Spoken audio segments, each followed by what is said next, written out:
Ladies and gentlemen, welcome to the Rick's Hot Sauce Late Model Series. We're live from New Hampshire for the season finale of the Dogtopia 100. And joining me as always, I'm Hunter Slevy, your lead announcer for the Rick's Hot Sauce Late Model Series. Joining me as always, my right-hand man, Jacob Bell. Jake, how's it going? It's going good, man. We got 100 laps scheduled at the Magic Mile New Hampshire Motor Speedway tonight for the Dogtopia 100.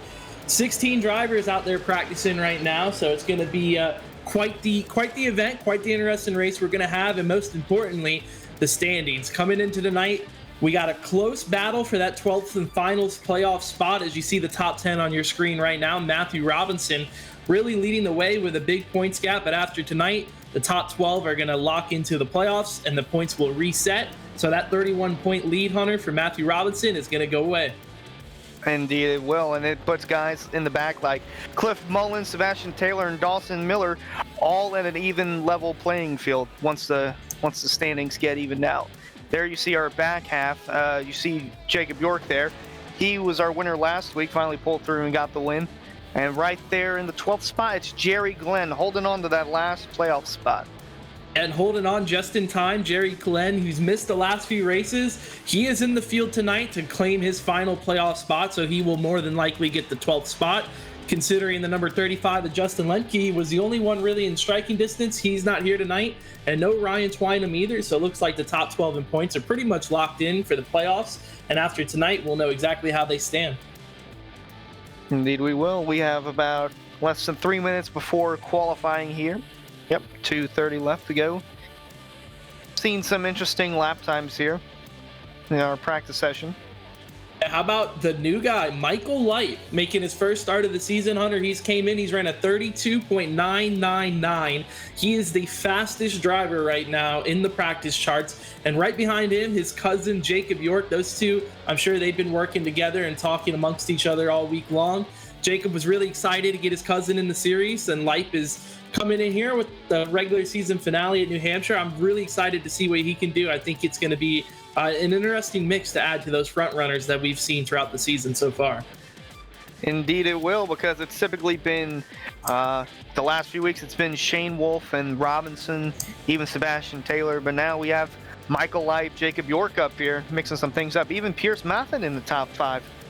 I was going to mention Pierce, who's been kind of running, some I don't know, I'm trying to think of the words here. He's been running the last few races. He's not exactly part-time, not a full-time guy. He's been running the last few. He really came in for the MRG Throwback 100 we had a few weeks back, and ever since then he's kind of stuck around. But I think he's one of those guys to keep an eye on tonight. Really, really smooth driver behind the wheel. Doesn't make a lot of mistakes. Keeps his car underneath him, and it's just really clean. And all of a sudden, at the end of the race, Hunter, we've seen him finish in the top 5 for the last 2 races. Yeah, we have, and another driver that I can put in the same boat as Maffin is Dawson Miller, but he hasn't been able to close it. He's been caught up in late race incidents, but he gets the job done as well. He starts towards the back, moves his way up to the front towards the later end of the race, and it's just the last few weeks he's just been caught in either a big wreck that's not of his own doing, or sometimes he'll push the limit too much. But looking for Dawson Miller to have a bounce back tonight, get some go momentum rolling before the playoffs start. Yeah, that's a great point. I mean, like you said, Dawson Miller started the season very consistent, and then the last few weeks he just has had some trouble. As you see, we're here at New Hampshire Motor Speedway in Loudon, New Hampshire. One of the most interesting tracks on the schedule that we had this season, when you look at it from a larger picture, a lot of people had this race circled. At a distance just over a mile, this squared off oval has seen some fantastic finishes in its history. Over 100,000 people attend each race, coming from nearby Boston, Providence, and all of New England to see the action at New Hampshire Motor Speedway, and I think we're going to have a lot of it here tonight. 12 degrees of banking in the turns and 2 degrees on the straightaway, so it's going to make for quite the interesting race, I think, Hunter, as practices just came to a conclusion and we have qualifying here for these next 5 minutes. Yeah, we have a 5-minute qualifying session here for the Dogtopia 100. It is the regular season finale before we get the playoffs going. We had a 10-race regular season where I raced number 10 of that. And then our chase with the 5-5 race chase, it starts at South Boston, then works its way all over the country, down south of Myrtle Beach, go up north to the Milwaukee Mile, back down to Five Flags, and then USA for the season finale. Here you see our first qualifier on track. It's going to be the number 56 of Dawson Miller. Of course, he's in the Miller Racing Graphics blue and white number 56 as he heads through turn 3 and 4. You see these guys, you're going to see it often. You're going to see this often. A lot of these guys' qualifying run, they're going to go super high through turn 3 and 4 on the warm-up lap. And right here, as he takes the green to try to get that big run off the corner and down the straightaway, carry as much speed as possible down at the turn 1 and 2, and slides up the hill a little bit through turn 1 and 2 for Miller as he exits turn 2 onto the back straightaway. Now you want to be careful here because we've seen this the last few weeks in qualifying. You just tap the wall, your lap time gets erased, and you're automatically on the bottom of the leaderboard. So gotta be careful to not hit the wall here. A great point as he comes off of turn 4 here. Dawson Miller at the stripe. We're gonna have to see where his lap time stacks up. 33.61 for the 56 car. That's gonna put him in P3, I believe, when we get the scoring updated here. Right now, Jacob York with the fastest lap at 33.19. That is a pretty quick lap time there for the old 25. And there he's right there, what you were talking about, Hunter. If you get a little loose off the corner and slap the wall, that second lap's not going to count for the 25, but he will sit P1 on the board. Edward Morris Sr. now hits the stripe, 33.85 for the 14. I want to say that lap from York is pretty good. Pretty good to stay in number 1 for right now. Waiting to see what Michael Light will do. It was the top car in practice. Right now it's Jeremy Rigney, the number 84. Coming through 3 and 4.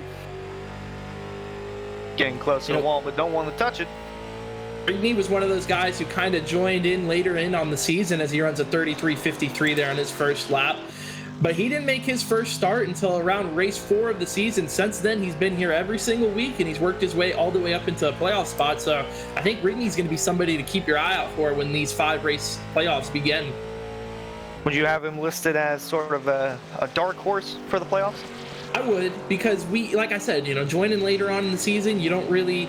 a lot of people kind of overlook you when you look through the standings, but when you look at the stats, I mean, Rigney has really performed well since he's been a part of this series, as Michael Light now in the number 26 gets the green flag for his qualifying run, heading down through turn 1 and 2. An interesting car. I think that's the most realistic looking late model we've seen this season. It's got the number laid back. It's got no sponsor on the hood. It's a good looking machine there for Michael Light.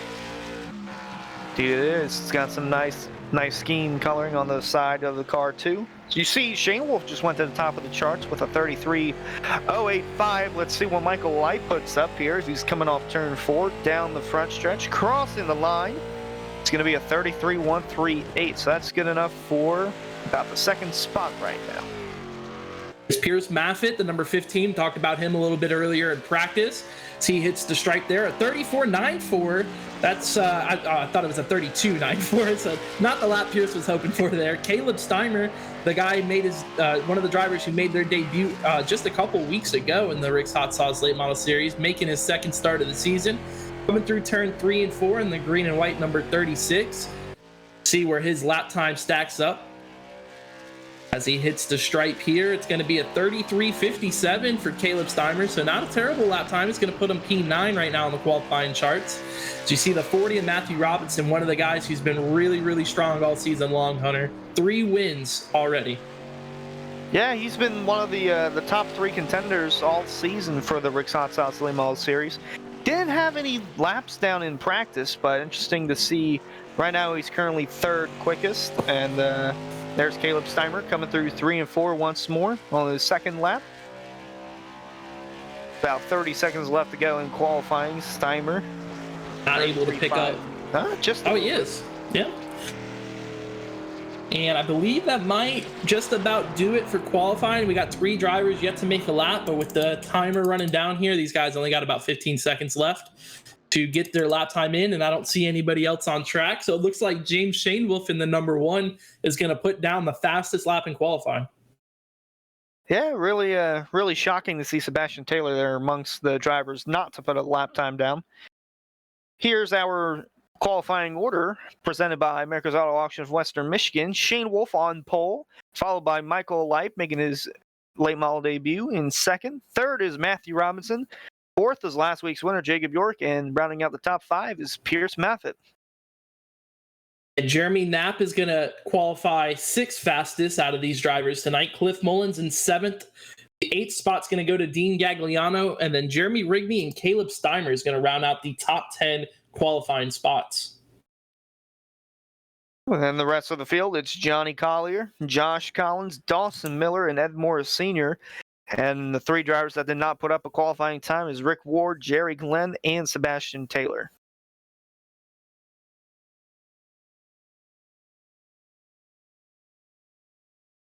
All right, now we have about 14 minutes left for the drivers to go into their driver meetings. Basically break down the do's and the don'ts for tonight's race. Yeah, I was trying to help out. Oh, sorry, I was just saying we see some tempers flare over the series the past few weeks, and just trying to lay a message down right before the playoffs start. Yeah, one of the things that we have with this 15-minute gap, like Hunter was just mentioning there, of course, the drivers' meeting, these guys are going to get to go over the rules. But one of the most important things is you got to be present for the drivers' meeting. So I was just helping out Michael Light there. Like I said, tonight's his first start of the season, was trying to figure out the whole Discord situation and what he could do and how he could get to and from the drivers' meeting. I was able to move him down into there. So it looks like all the drivers are present for that meeting that is being led right now by our admin for tonight, Kyle Knapp. I think we got a Jeremy. Yes, yeah. I was gonna say I think we got a lot of Nap fans in the chat. A typical Nap attack gets put up in the chat box every now and then in the chat for our races we've had. So Jeremy Knapp, of course, driving the number 20 tonight. He is one of the guys who's also got a playoff spot pretty much secured. So going to be interesting to see what a lot of these guys do when the points reset and where these guys will stack up, because I mean we've been racing Hunter all season long for race wins, and we've had some special races here and there with prize money. But after tonight, man, it goes from racing just for the win for all of a sudden you're going to be racing for a championship, and that sounds a lot nicer to have one of those than just the race win. It sure does sound nicer, but it also applies more pressure onto yourself as the playoffs start, and then as the playoffs go on, if you find yourself in a hole, you're going to have to dig your way out of it. So say you mess up next week's track at South Boston, then you put yourself in a hole, then a deeper hole at Myrtle Beach, and then you have the Milwaukee Mile, Five Flags, USA to try and make it up as much as you can, and pressure just gets to you at some point. Yeah, absolutely. I'm waiting on the drivers' meeting to end to try to grab one of these guys in for a quick interview. Looks like it's going to be a little bit of an extended meeting tonight. I think we got a lot of new drivers in the series. So the admin, Kyle Knapp, just wants to make sure the rules are crystal clear and everybody knows what's to be expected of them, as we got 2 6-lap heat races coming up here tonight following these this next 11 and a half minutes. The first 6-lap heat race, of course, Miller Racing Graphics heat race number 1. Followed by the Dogtopia heat race number 2. No cautions in those heats. All they do is pretty much decide the starting order for our 100-lap feature event. And, coming to a track like New Hampshire, again, one of the biggest tracks we've been to this season, we're kind of going to be in for a longer feature event than I think we're used to. Indeed, we will. And here's our weather statistics brought to you by Lottie'sTravelWorld.com. It's partly cloudy here at the racetrack. It's 78 degrees for the air temp. Track temp about 107. Humidity at a 55%. And our good old friend, the winds from the north at 2 miles an hour. Back again. Consistent. They've been consistent. The winds have been consistent each and every track we've been to. I think we had a few tracks, though, where it switched it up a little bit. I think we had some different directions coming in there. Yeah. The All-Star race was all over the place. Yeah, and more than one way. I think you going south, north, east, west. Looks like the drivers' meeting has concluded. Kyle Knapp jumping back up into the admin tower, so we're going to go ahead and grab one of these guys and get a quick chat in with them. Let's try the 18 of Joshua Collins. Get him in here real quick. Hey Josh, it's Jacob Bell up in the booth, man. You got a copy? Yes, sir. Hey, man, well, happy to have you here. It's your second start of the season. Glad to have you back. Of course, New Hampshire is a super tricky track. What is your mindset going into this heat race and the 100-lap feature event later on? I'm just trying to get used to the track. I really haven't practiced this one much, and just hoping just to get in maybe the top 10. Well, we saw your qualifying effort. I think you got 11th in qualifying, so you're pretty close to where you want to be. What's your strategy going into the heat race? There, are you going to be aggressive and try to push to the front, or are you going to use that as another 6-lap practice session? I'm just going to use that as a practice session and kind of just feel the track and see what all the guys are doing, and kind of follow them. Yes, sir, man. Well, good luck. And is there any special shout outs you want to give before we let you go here? I want to thank y'all for putting on the broadcast and thank Extreme Motorsports for putting on the show tonight. All right, man. Well, we'll see you later on. Good luck in the heat race. It, man. That was Joshua Collins. Said he's going to use this heat race as a practice session, Hunter. I think that's a strategy we've seen a few times this season, and we've seen it work out for a lot of these guys. I was going to say we've seen where essentially this is practice for later on in the race, where you could have a 10-lap or a 5-lap stretch to the end, and this practice essentially for some drivers really comes into play. You might not think that it comes into play when you're actually in the heat, but then it kicks back in you once it gets later in the race. Absolutely. Well, let's go ahead and let's take a quick little 3-minute break here, as we got 8 minutes left of our time before we start our heat races. So I'm going to go ahead and take a short little break. We'll be right back here on our Twitch channel for a lot of our viewers. But for our subscribers, of course, I think we're going to stay live here and talk some more about what we're expecting to see tonight, Hunter. 100 laps, man. I think it's going to be a longer race than what we're used to. A lot of different drivers here in the field. We got some new guys coming in. A lot of guys with, we haven't seen in a while. I think Jerry Glenn's one of them. We haven't seen him in, I think, over a month or two. So I'm interested to see how he's going to shake up with this field. I think we have a lot of established guys up front. Like you said, Shane Wolf, Robinson, York's been running up front lately. I'm curious to see how these new guys kind of mix in with them. Yeah, I'm really looking forward to seeing how it works out, because we had a few new drivers last week. One of them was running up front for the majority of the race, and then kind of had a rookie error or a rookie mistake, should we say. Yeah, that was the 05 and Nathan Soren. It's a good thing you brought that up, because he really was impressive last week, making his first start. I think he led somewhere near 50, 60 laps. He was out front for a while there. But then he made, like you said, a rookie mistake. I think fuel strategy kind of caught him off guard. He was one of the only guys to consistently stay out and not pit for fuel and tires when everybody else did. And then on lap 70 or 80 there, he had no choice but to bring it down pit road, had to come under green, lost a lot of track position there, and ultimately kind of cost him the race. Yeah, and that gave the lead over to Jacob York, and the rest is history. He hung on to it and went on to win the race and put himself in the playoffs right now. So gives York a momentum swing going forward into the playoffs, and we'll see how well he does. Yeah, just looking through the grid here, trying to find some more stories to talk about. Of course, Cliff Mullins in the 37. I think that's another guy we should really focus in on. He's done a great job this season at just improving every single week. He's worked his way all the way up to 6th in the point standings. Got an 8th place finish last week at New Smyrna. Of course, that race was just absolutely chaotic from start to finish. But he's gotten 3 top 5s, 7 top 10s in his 9 starts so far. I think Cliff is going to be a big factor in the playoffs as well. Indeed. And another one to keep an eye out on for the playoffs, kind of a dark horse as well.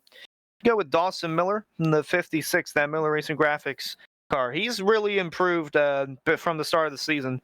He's got 4 top 5s, 6 top 10s, but he's been there on the later ends of the races, but just gotten caught up the last few weeks in wrecks.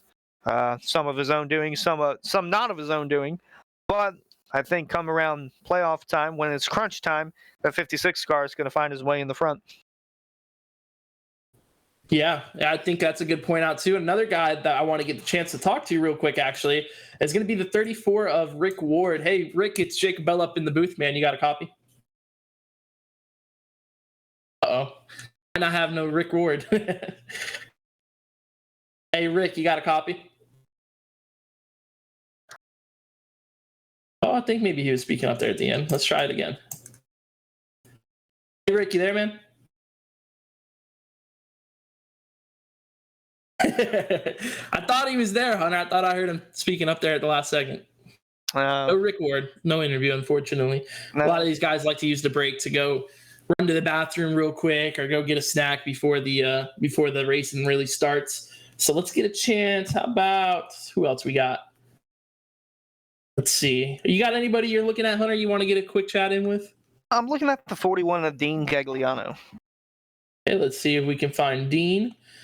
Be down there in AW Racing. There he is.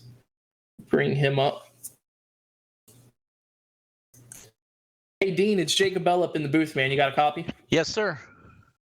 Hey, man, well, we were just talking about, a lot of these drivers looking through the rundown of some storylines to watch for. You're starting 8th. Are you qualified 8th? You're going to be starting 4th in the second heat. What's going to be your approach to tonight tackling New Hampshire? I'm really working on learning how to save tires. That's my biggest concern. Yeah, we've seen, with the long green flag runs we've had recently, the tire management's been huge. I think, what do you think is one of the more difficult things? Is it the car? Is it the track that we've been racing at? I mean, what has been the issue so far with these tires? I didn't have too much of a fall off in practice this week, so I just hope I can stay, within a few tenths of everybody else or the qualifying times. But I think another big obstacle is going to be braking points here, because what I experienced in the truck race a month ago, everybody has different braking points. That's going to be something to watch out for. I think that's a good point. You brought that up. Going into turn 1, especially on these starts and restarts, you're going to be 2, possibly 3 wide. And, a lot of these guys are going to have different braking points. Well, Dean, want to wish you good luck, man, tonight. Is there any special shout outs you want to give? Yeah, I'd like to thank Justin at JW Racing, my teammates for all the support, and Dogtopia for sponsoring tonight's race. Absolutely, man. Well, good luck. Thank you. That is the number 41 of Dean Gagliano, going to be starting from the 4th spot in heat race number 2, the Dogtopia heat race number 2. So pretty fitting fit for him there, with his sponsor plug, or with his sponsor being in the sponsor plug of the second heat. So that'll be certainly a driver to watch out for to see what Dean can do.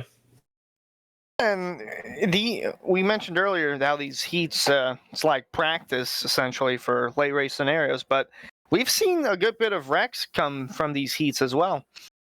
Yeah, but I think one thing that's good that we haven't seen is any carryover. I think, we saw back at Homestead, all I can think about was Ryan Twynham when he was trying to hold off Dawson Miller and the great battle they had. We've seen some run-ins in some heat races, but thankfully we haven't seen a lot of carryover. Nobody, if there's an issue between 2 drivers, we don't really see that typically carry over into the feature race. So I think that's been a good thing so far. But one of the things I think we can look at really, if we continue this series further on past this season, is maybe, put up bonus points for the heat racing to see how that goes. I think that would be an interesting addition to make these heat races really, really, matter and kind of pick up the intensity a little bit. Could be.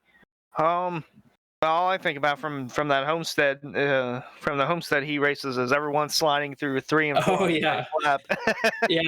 Yeah. Once they got down into turn 3 and 4, up to speed, those cold tires, man, they just were sliding through 3 and 4. So hopefully we don't see something like this tonight, Hunter. I mean, this is a great point you bring that up, because tonight is, I think, the second biggest track on the schedule. So they'll be carrying in a lot of speed into turn 3 and 4 tonight on the first lap too. So that might be something to keep your eye on, especially with the track temp and, these late model tires. Don't think we'll be seeing the slip and slide like we did at Homestead. High bank. You don't think so? Mile and a half. Nah. We got to remember that New Hampshire, the corners are really, really low bank. Same thing with the straightaways, but you're not going to have too many issues there unless you're trying to clear yourself in front of another driver. But I don't think we'll have that issue with cars slipping and sliding in the turn 1. Well, you're not going to want to carry in too much speed, that's for sure. And with the track temp being 106, I think we could make a bet on that, because I think we'll see a little bit more slipping and sliding than you're thinking. I think some of these guys are going to be struggling, especially on those cold tires on the first lap. So we got heat race number 1 getting ready to grid up here. So we'll be able to take you guys through the starting lineup here. Again, the Dogtopia 100 is just a few more minutes away from beginning, but we got to get through these heat races first. And the first one on the night is going to be our Miller Racing Graphics heat race number 1. Here we go. Here's our starting group presented by Country Road Sports Cards. On the pole for this seat, it's going to be James Shanewolf in the number 1. Starting alongside him, Matthew Robinson in the 40. Pierce Moffitt's going to roll off from row number 2, and outside of him, the 37 of Cliff Mullins. Row 3, we're going to have Jeremy Rigney in the 84, and then Johnny Collier in the 33. Dawson Miller and Jerry Glenn are going to round out row 4, and our final starting spot is going to go to the 34 of Rick Ward. He's going to start 9th all by himself there on the second screen, but we'll see if Rick can make his way to the front. Of course, he did not put down a qualifying lap, so he'll be starting at the back. We got 9 drivers, and we got 6 laps for these drivers to see who can go ahead and claim the victory to Miller Racing Graphics Heat Race number 1, as the pace car is just about a few seconds away from rolling off. There he goes. And here's our onboard shot as you look back onto these drivers. Now, for tracks such as this that are a mile and a half or mile in length, there's only 1 pace lap for the heat races, as we typically have 2 for the short tracks. Yeah, so I think these guys are going to have to get ready to get going. As we got Shane Wolf and Matthew Robinson, 2 of the best in the late model series this season. They're going to go ahead and lead us to green here. And then right behind them, Pierce Moffitt, Cliff Mullins, Jeremy Rigney, Johnny Collier. I think it's going to be a pretty exciting show here as the pace car just gets ready to enter turn 3 and 4. Then he's going to make that hard left-hand turn onto pit road and leave the field in the hands of James Shanewolf. Of course, drivers can fire anytime once the pace car clears the racing surface. So as soon as he goes down below the apron, James Shanewolf can decide when he wants to step on the throttle and go. As he's getting ready, here we go. He's going to make that left-hand turn. Shanewolf's got the field in hand, and he's going to do a quick start on him. He's off and away. Green flag for Miller Racing Graphics Heat Race number 1.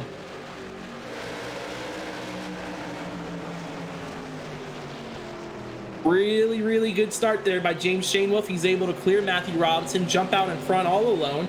Meanwhile, we got a battle back for 3rd spot. That's Pierce Moffitt on the bottom, and that's the 37 of Cliff Mullins up high. Yeah, Mullins had a really high approach going through 1 and 2. Another high approach. Well, that 33 of Collier, really high. We're riding on board with the in-car Pierce Moffitt. He's going to slot in, right behind Cliff Mullins up front. We saw Robinson kind of take a peek down low on James Shanewolf, not able to make anything happen there. Then you see the battle back here, good, like a good bunch of cars back here. You got Collier, the 98 of Jerry Glenn, and the 56 of Dawson Miller, all under a blanket right now as they enter down into turn 3. And right behind him, Rick Warsh just waiting for something to happen because he's just laying back. We'll see if Jerry Glenn, if he can make that high line work. He's one of the only guys we've really seen venture up there throughout turn 3 and 4 and just stays deadlocked with the number 84, Jeremy Rigney. A lot of those guys are still battling just outside the top 5. Now riding in the in-car of Dawson Miller. Thought we were going to see a battle there for 3rd for a quick second. Pierce Moffitt kind of peeked below Cliff Mullins and jumped back in line, as now you see Miller really low through turn 3 and 4. He's using a bottom part of the racetrack not a lot of these other drivers are at. He's going to slide up off of turn 4, still side by side with Jerry Glenn. I don't think these guys have won a single lap so far without being next to each other. As you get the onboard shot from Johnny Collier looking back at them, you see Miller really, really low on the racetrack and on the bottom as he tries to get underneath the 33 there. That's the battle for 6th. He's going to slide up right next to him. Jerry Glenn now trapped behind both of them. Looks like he's going to give the push to Dawson Miller as they enter turn 3. Move Miller up to 6, and Jerry Glenn trying to follow suit. I was saying, in practice, I've seen Dawson Miller go below the apron, below that yellow line through 3 and 4. Interesting approach he has. Battle for 3rd as Cliff Mullins has just gotten around the 15 of Pierce Moffitt, who slides it through turn 1 and 2. Sounds like a couple of these drivers might be actually shifting through the corner there, Hunter. Yeah, maybe they're having the brakes so much that maybe downshifting in the 3rd and then shifting back up through 4th on the straightaways could be crucial. Yeah, kind of catching that 3rd gear and getting those RPMs set up high to get a real good drive off the corner. It sounds like a few of these guys are utilizing that as you're riding on board now with the 37 of Cliff Mullins. White flag is out. Final lap here for Miller Racing Graphics Heat Race number 1, and it's been all James Shanewolf out front. Yeah, Shanewolf's kind of led the way. Robinson's just stayed in tow. Didn't let him get too far away, but it's well over half a second. I really like that paint scheme on that number 1. I'm a big fan of white race cars with blue designs on them, I gotta say, and that number 1 looks really, really good. The Sampson Motorsports machine coming off of turn 4. James Shanewoolf is going to win Miller Racing Graphics Heat Race number 1. Close battle there for third. It's going to go to Cliff Mullins. Pretty calm heat. Not a lot of beating and banging. Nobody really getting into each other. It's going to go ahead and finish our first heat of the night. It's going to be James Shanewoolf taking home the victory. Second place, we saw the number 40 of Matthew Robinson. Cliff Mullins, Pierce Maffett, and Jeremy Rigney rounding out the top 5 now is heat race number 2 now. These guys are already gridded up, and we got the second heat presented by Dogtopia coming up next. Looking like we're trying to get our scoring set up. These heat races, it gets difficult, man. You got a lot. They come really, really quick, and they're back to back, so it's really hard to keep up with all the different data and changes. And iRacing has a lot of different moves going on there. So here we go. Our starting grid for heat race number 2, presented by Dogtopia. The 26th of Michael Light, making his first start of the season tonight. He's going to be on the pole and start first. Right outside of him is going to be his cousin Jacob York in the 25. In row 2, we're going to have Jeremy Knapp. And alongside him, going to be Dean Gagliano. Caleb Steimer making his second start of the season, alongside Josh Collins also making his second start of the season. Both those guys made their debut just a couple weeks ago. And then Edward Morris and Sebastian Taylor rounding out our field. We got 8 drivers for our second heat of the night, presented by Dogtopia. Interesting to see how Sebastian Taylor does in this, because he didn't put up a qualifying lap. It's going to be real test on his car in dirty air. Whatnot, see how his car handles in traffic. Pace car is about to make a hard left turn in the pit road. Now, interesting to see where Michael Lipe goes. Pace car pulls off. Lipe is the control car. He goes just before the restart box, and we are underway for Dogtopia heat number 2. He waited a little bit longer than we saw Shanewoolf did. He kind of waited till we got closer down to the restart box. He'll take the top spot. Jacob York's going to slot into second. We got a 3-wide battle for 5th coming off of turn 2. They barely get it sorted out, man. They were all bunched up there right around Dean Gagliano and Sebastian Taylor. Yeah, Sebastian Taylor already up to 5th just from that one move. He was slicing and dicing his way through turn 2. Now he's going to look underneath the 41 machine of Dean Gagliano off of turn 4. Up front, though, Michael Light's going to continue to show the way. He'll lead the first lap. Side-by-side battle back there for 4th as Sebastian Taylor is making his way to the front, Hunter. Yeah, Taylor's slicing and dicing through the field, now up to 4th. He cleared the 41 of Gagliano. But up front, Lipe and York are tail and tail. These two are just following in each other's tire tracks all the way around the 1 mile track. As you see, York actually goes a little bit higher there through turn 3 and 4, and he's going to try to diamond off the exit there. Single file still for the most part throughout the field. We see a battle back there between Caleb Steimer and Josh Collins. That's for 6th place. The 36 there on the bottom in that bright green and white machine. He's got the 18 of Josh Collins up top trying to roll around him. I don't think he's going to be able to do it. Looks like Steimer's almost going to have him clear there off of turn 2, and he does. He hit the wall coming out of the corner, the 18 car did. He's trying to get the Larson line going. Yeah, he's trying to make the top work. I think he's going to need a little bit more degrees of banking, though. Yeah, I was say, that's like the 4th or 5th groove that he's trying to get going. All over the bumper, the 36, though. These two are been going back and forth pretty much since the drop of the green flag. Up front, though, it's still the same scenario. Michael Light leading Jacob York, who's following in his tire tracks. Then you got another group of 2, and that's Jeremy Knapp in 3rd and Sebastian Taylor in 4th. And then rounding out the top 5 is Caleb Steimer now. He's started to pull away it's actually Dean Gagliano. Skipped over him there. He's kind of pulled away from Caleb Steimer into his own. I got confused there with the green and white machine of Sebastian Taylor and Caleb Steimer. They just look similar from a distance. I was going to say the battle for 3rd heating up quite a bit as that 27 of Taylor all over the bumper of Jeremy Knapp. They ride through 1 and 2. Got less than 2 laps together. Knapp has actually done a really good job of just kind of holding pace. He hasn't been up front challenging for the lead, but he's done a good job of not letting those leaders get too far away from him. And while that was all happening, he was kind of pulling away from those guys battling behind him. But I think Taylor's just a little bit too quick now as he looks to the bottom of Knapp. This is going to be a battle for 3rd They're going to hit the stripe right here. White flag is out. You see the flag man going crazy up there on the flag stand. Final lap of Dogtopia heat race number 2. Maybe a battle up front. And York, he gets into the bumper of life. He moves him up high. This is for the, well, never mind. I thought that was going to send York into the lead, but he was trying for it, that's for sure. He did give him the bumper there. I think he might have backed out of it. No, he's going back down in there. He's sending it down into the corner.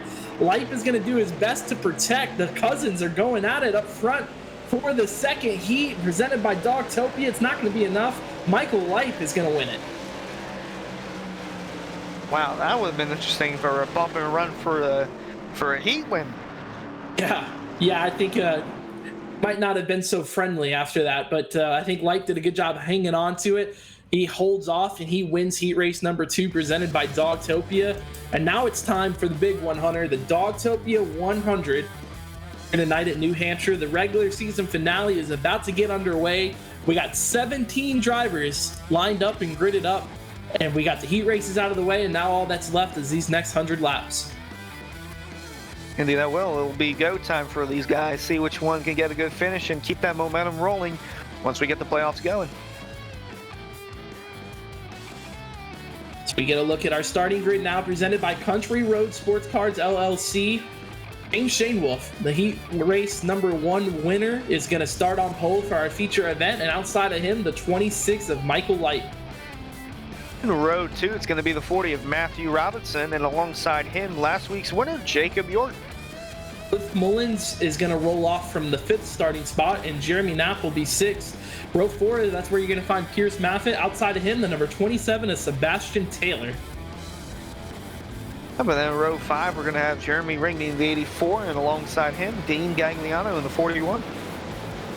Dawson Miller will start in row number 6 alongside Joshua Collins. Jerry Glenn, Ed Morris Sr., Johnny Collier, Caleb Steiner, and Rick Ward in the number 34 will round out our 17 cars.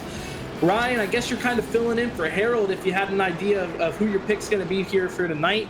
Hunter, I'll let you go ahead and go first, though. Who you taking tonight? Same guy went for last week, Jacob York. He's going to get 2 in a row. Okay, I'm going to go ahead. I'm going to go for the pole sitter and take number 1, James Shanewolf, and Ryan Bauer, our producer tonight, filling in for Harold. His pick is in. He's texted me. He's going to go ahead and roll with the 20 of Jeremy Knapp. Interesting. Knapp gang in the chat, really happy about that pick. A lot of Jeremy Knapp fans watching and a lot of people checking out the stream tonight. We really appreciate you guys watching us over here on Extreme Motorsports 99. Coming out of turn 4, though, the Dogtopia 100 is green. Pretty even start. Well, I was going to say, it's the regular season finale. A regular season finale, pretty even start there throughout the field. Life's going to jump up to 2nd, Robinson into 3rd, and York is in 4th. But, man, it's some tight racing all throughout the field.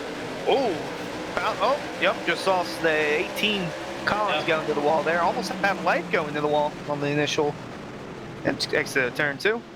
And the 18 there, Josh Collins, he got the wall pretty good. That right front is tore up a little bit, so that's going to be a tough afternoon for him as you see him coming through turn 4.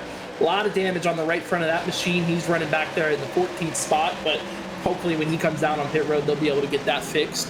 Up front, though, we got a little bit of a battle going on. Jacob York just slides in front of we got a caution in the back, actually. Caution in the back. It looks like it's the, can't tell exactly who that is. 36, is that Caleb Steiner? No, it's actually the 84, Jeremy Rigney there as he's getting going there. It was a tough deal there. Yeah, he's got a lot of damage on that race car, too, especially on lap 2. Not what you want to see there. It's all beat up. Here's our instant replay. You can see there's 84. Yeah, it looks like he was racing. I think he was right there in front of the 41 of Dean Gagliano. He's following the 27 and get down to turn 1. And right there is what they were talking about earlier. I think it was actually Dean. Yeah, I believe it was Dean who we were talking about. Oh, and then Johnny Collier gets into him. 84 gets turned around there, and big damage on that number 84 machine, as well as the 33 of Collier who got into him. But Hunter, I was going to say, I think we were talking to Dean earlier, and he had mentioned the different braking points, and that's what that looked like right there. Yeah, I was going to say, he gets into the back of Rigney and just keeps hitting him, and there's nowhere to go for Collier in 33. Dawson Miller actually did a really good job avoiding that in the 56. Watch his evasive maneuver he had to make there. As he saw the 84 spinning, he got on the brakes real hard, He pulled it down into the grass and just barely got around him. He saw trouble was happening, though. Yeah, he about did some agricultural work too. Yeah, he might have had to run through the grass there. He might have got some grass on that grill as well. So we see now, got a few of these guys coming down pit road, obviously, to get damage repaired. The first one I see is the 18 of Joshua Collins, the 33 of Johnny Collier as well. As you see another replay there of the incident that brought out our first caution of the night. Looks like we got 4 or 5 guys on pit road. There's the 84 Jeremy Rigney, the 18 of Josh Collins. A lot of these guys need to get their damage fixed. Indeed, and at the beginning of the season, the first 3 races, we had a set of fast repairs.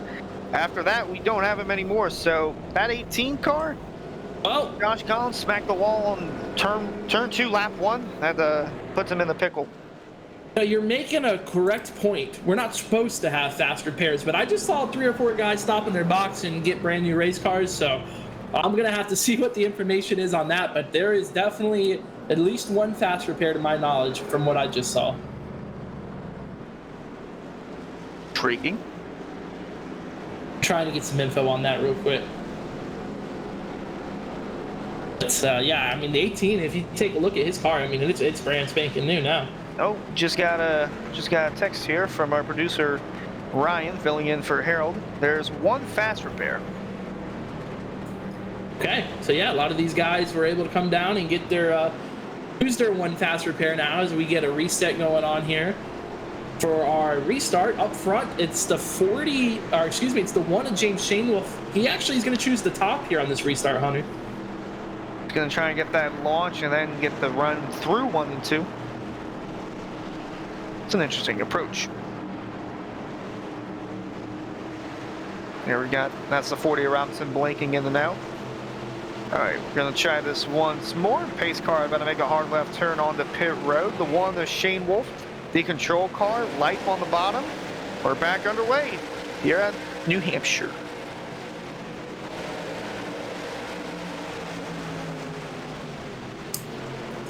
See them now going through turn 1 and 2. Good start by Shane Wolf. He's going to grab the lead. And Matthew Robinson's got his hands full. He was battling with Jacob York all night long, and now he's got the 15 and the 37 right behind him. Those guys are too wide. It's going to be a long night for Robinson. He's got a lot to deal with as the 37 is moving underneath the 15 of Pierce Moffitt. The 40 looking underneath the 25 of Jacob York, not quite able to make it work. Riding on board with the 40 of Robinson as he takes his approach through 1 and 2. Here comes the 26 of Light, trying to get a look underneath the 1 of Shane Wolf here for the lead. Nah, couldn't quite get there yet.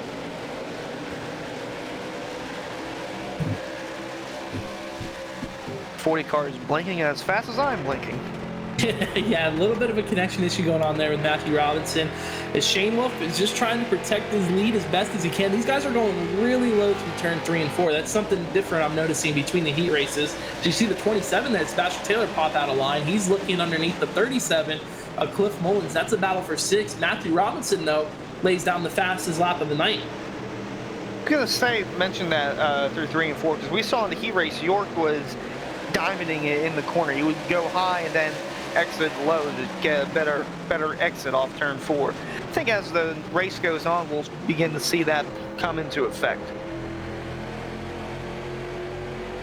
Really tight racing there. I mean, yeah, that was really close. So 27 of Taylor coming up on the 37 of Mullins. Now the 98 of Jerry Glenn down underneath the 37. Just got the nose down there. The last incident we saw him getting more nervous watching these guys enter turn 1 so close to each other's bumper. I'm scared about the different braking points. I mean, that's exactly what we saw for the first caution of the night. And that was in EOL given to Dean Gagliano there for causing that caution. Forgot to mention that. So he did have to restart at the rear. But yeah, these guys are just so tight on each other's bumpers, man. I'm getting nervous that somebody might brake a little bit later than the guy in front of him, and all of a sudden we got another car turned around. But Light is looking underneath the 1 of Shane Wolf, man. He's doing a really good job getting that car as low as he can through the corners. Yeah, I'm really thinking if there's someone to be worried about, it'd be the leader, Shane Wolf, because Life's all over the bumper. As there goes York underneath of Life. He's going to hit him on the door again. He's going to take the spot away, but Life's stuck on the top.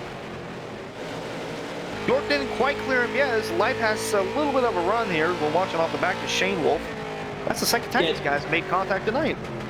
And if you're James Shanewolf right now, you're hoping that these guys can just stay side by side and Light can even up with York, because that's going to let him kind of run away and grow his lead even more. And that's exactly what happens. Actually, a really impressive job by Michael Light on the top side of the racetrack, making it work around New Hampshire. York is not able to clear him yet. I think he's going to try to slide up in front of him there. He does, but Light get a with the little bit of crossover. Yep. He's going to be back underneath him now off of turn 4. These two going back and forth with each other. It's like you're roughhousing on the backyard with your cousin. Yeah. Exactly what these guys are doing.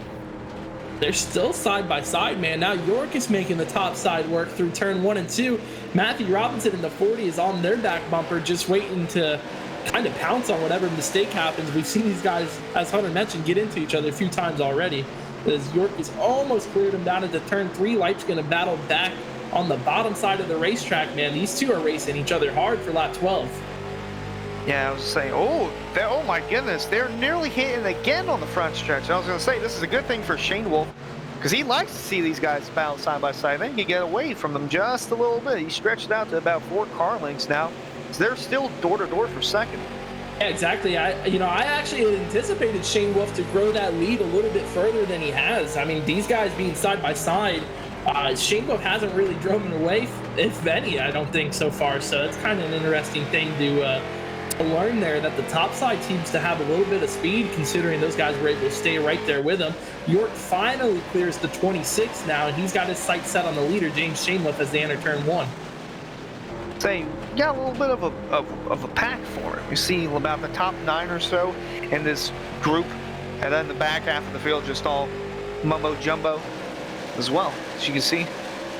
That's the 36. It looks like way back there is the 36 of Steimer. He's kind of by himself. Then after that, 11th on back seems to be a little bit off pace, compared to this front 9 that we're seeing, like you mentioned.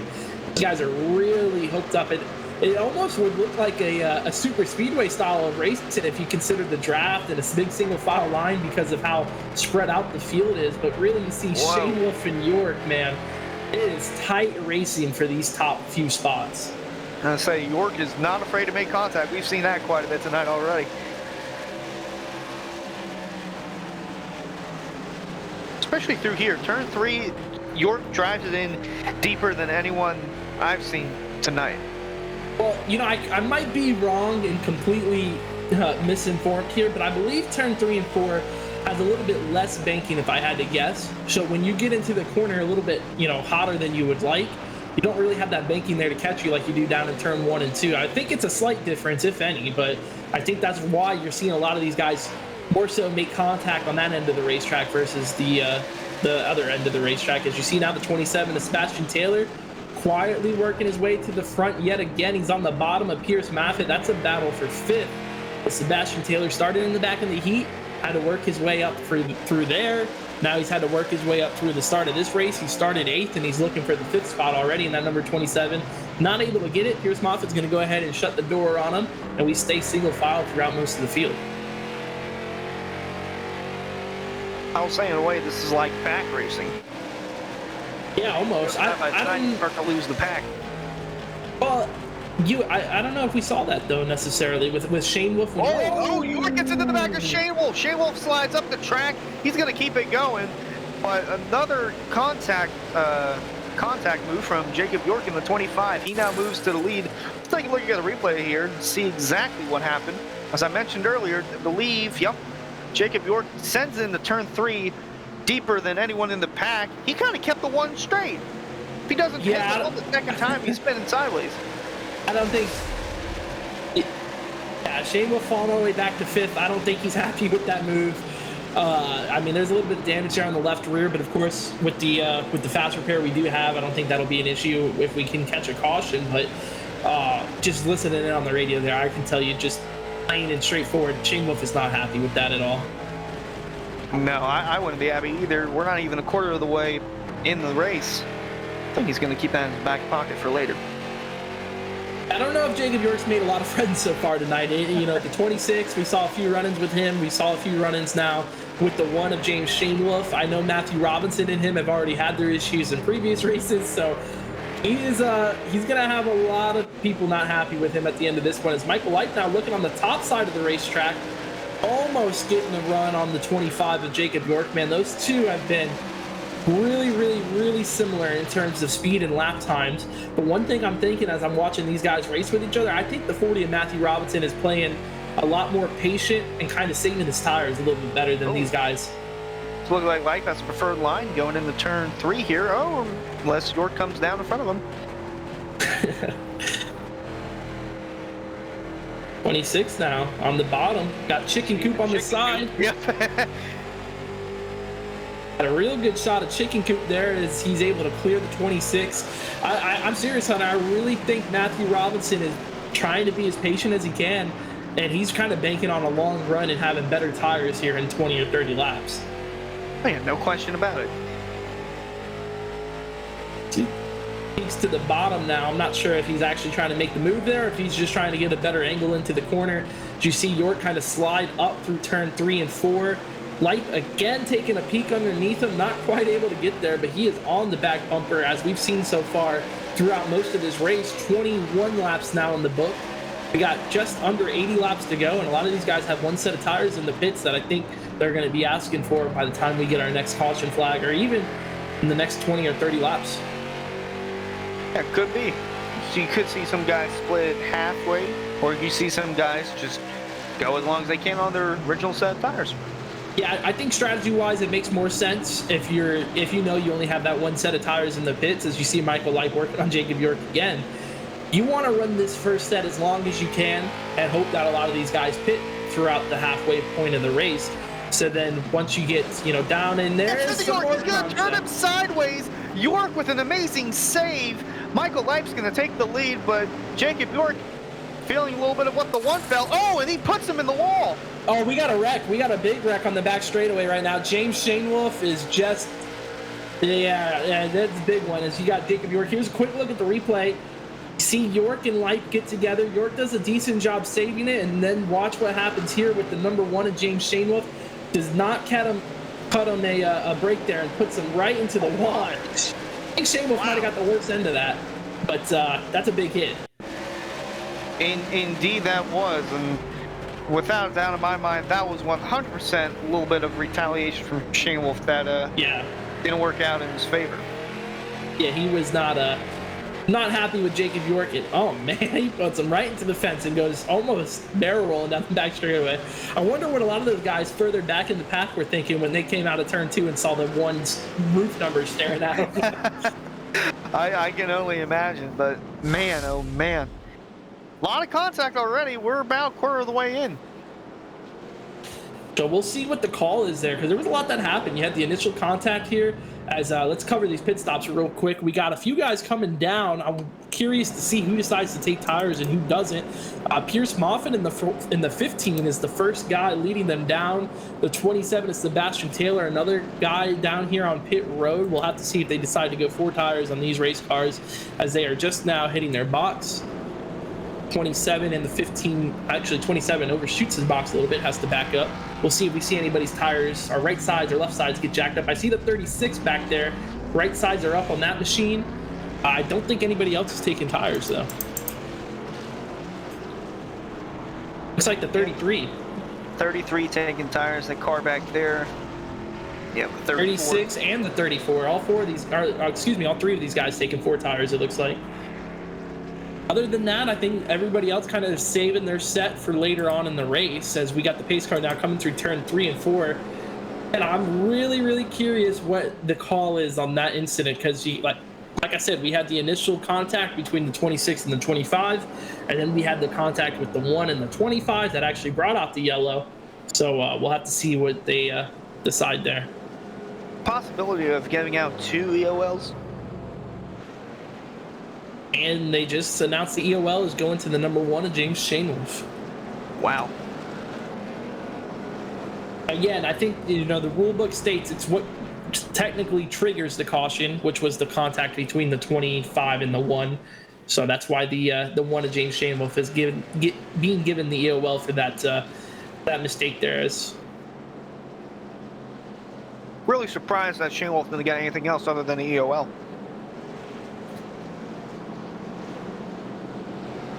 So now we're seeing some connection issues from the 26, I think.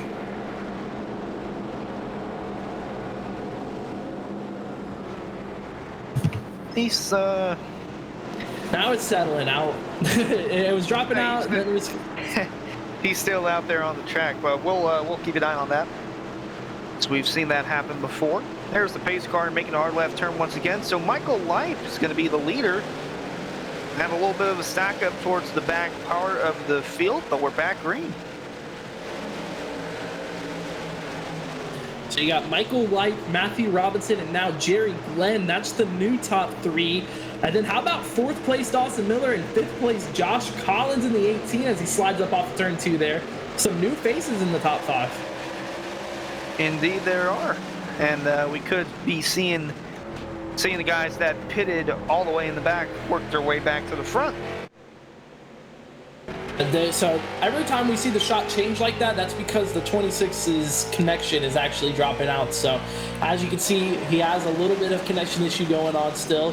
The 40 and Matthew Robinson is going to be following him as best as he can. You see him blinking and coming back and disappearing and reappearing. It's definitely a little bit distracting as a driver to see that coming out of your windshield, but Jerry Glenn's going to settle into third, so these guys are going to have to monitor that and see how the admin decides to call that situation. Of course, if it gets extremely bad, the admin does have the right to ask the driver to pull off and onto pit road here as we get a good look at the pack we got going on back here, Hunter. Yeah, this is about from, I'd say, 7th on back. So we see all this chaotic racing here as we're going to run on board with the 84 of Jeremy Rigney right in the eye of the storm. Yeah, pretty much from Dean Gagliano on back, these guys are all over each other. They got the 25 down low, you got the 1, the 36. I mean, a lot of these guys are really, really fighting hard to try to make up their track position. They either lost by an incident or they lost by coming down on the pit road. As we got a battle in front, the 40. Robinson scrapes the wall coming out of 4. The 26 of Life all the way down low on the front stretch. He's going to have to back off just a tad to make the corner. Interesting to see the 40 keep it going. Yeah, I think he caught Light off guard so much that he actually backed out of the throttle. I think if he would have stayed in it, he might have had a shot to take over the lead. Wasn't able to do it. Robinson. These guys are fanning out all over the place back here. I think what we're seeing also is differing strategies, right? We saw the 33, the 34, and I think there was one other that actually came down, the 36, and came down and put on their 4 tires. So they got the fresh tires on the race car. A lot of these other guys still have their old set of tires on the car. So a lot of different speeds and varying strategies is coming into play, and that's why you see such a big mess back there outside the top 5. Yep, now we'll see a battle for 4th, and that's the 15 of Pierce Maffin moving up past the 56 of Dawson Miller. He's slowly kind of faded back, but he's hanging tough in 5th right now. Oh. 25 gets way high out of turn 4. He's going to get a good run down the straightaway, though. Look at the difference in speed from using the top side of the racetrack versus the bottom, as now the 27 of Sebastian Taylor is going to begin work on the 56. Really, really tight racing. He's going to look underneath him here on the back straightaway. Good run by Taylor to get there. And these guys are going to be side by side as they enter turn 3 and 4. Taylor in the 27 down low on the 56 of Dawson Miller, trying to get something going up top. But the 27 is just too much for him, and he clears the spot, and Taylor up to 6th. Actually, Hunter, with the way things are going right now, I think it's important to note who were the guys that came down on pit road, because there was a lot of them. Yeah. And with that, if this thing goes green the rest of the way, the first thing you got to ask yourself is who's going to be good on fuel. Those guys came in about 5 laps ago. I mean, they're going to stretch over 70 laps on fuel. I don't think that's going to be able to go to the end of the race. The driver that's up the highest right now so far is Pierce Maffin in the 15 car. He's up to 4th. Then you got the next few, Jacob York, Sebastian Taylor, and then the 37 of Cliff Mullins in there as well. You remember the 37, I believe, is one of those guys, or no, not the 37, 36 is one of those guys who put on 4 tires when he came down pit road. Not able to really reap the benefits of it yet, as he's kind of trapped there in 13th. But Steimer having another solid run again, trying to get some more experience in these late models and in this league. A new guy, a new face to the series. So really happy to have him back and trying to figure out these cars because they are a handful, especially when you got racing like this going on all throughout the field. 4th, 5th, 6th right here. These are all the guys that just pitted under that last yellow. Work underneath the 15 of Moffitt. Moffitt trying to get the high side to roll to his advantage. Coming out of 2, and he will. I think it's pretty impressive, too, how the top 3, you mentioned Matthew Robinson, Michael Leip, and Jerry Glenn. Those guys stayed out on the last caution. They've actually managed to pull away on the older tires than the rest of the field. So I think that's a pretty interesting note there that these guys are kind of using the track position to their advantage and built a little bit of a gap back to 4th place.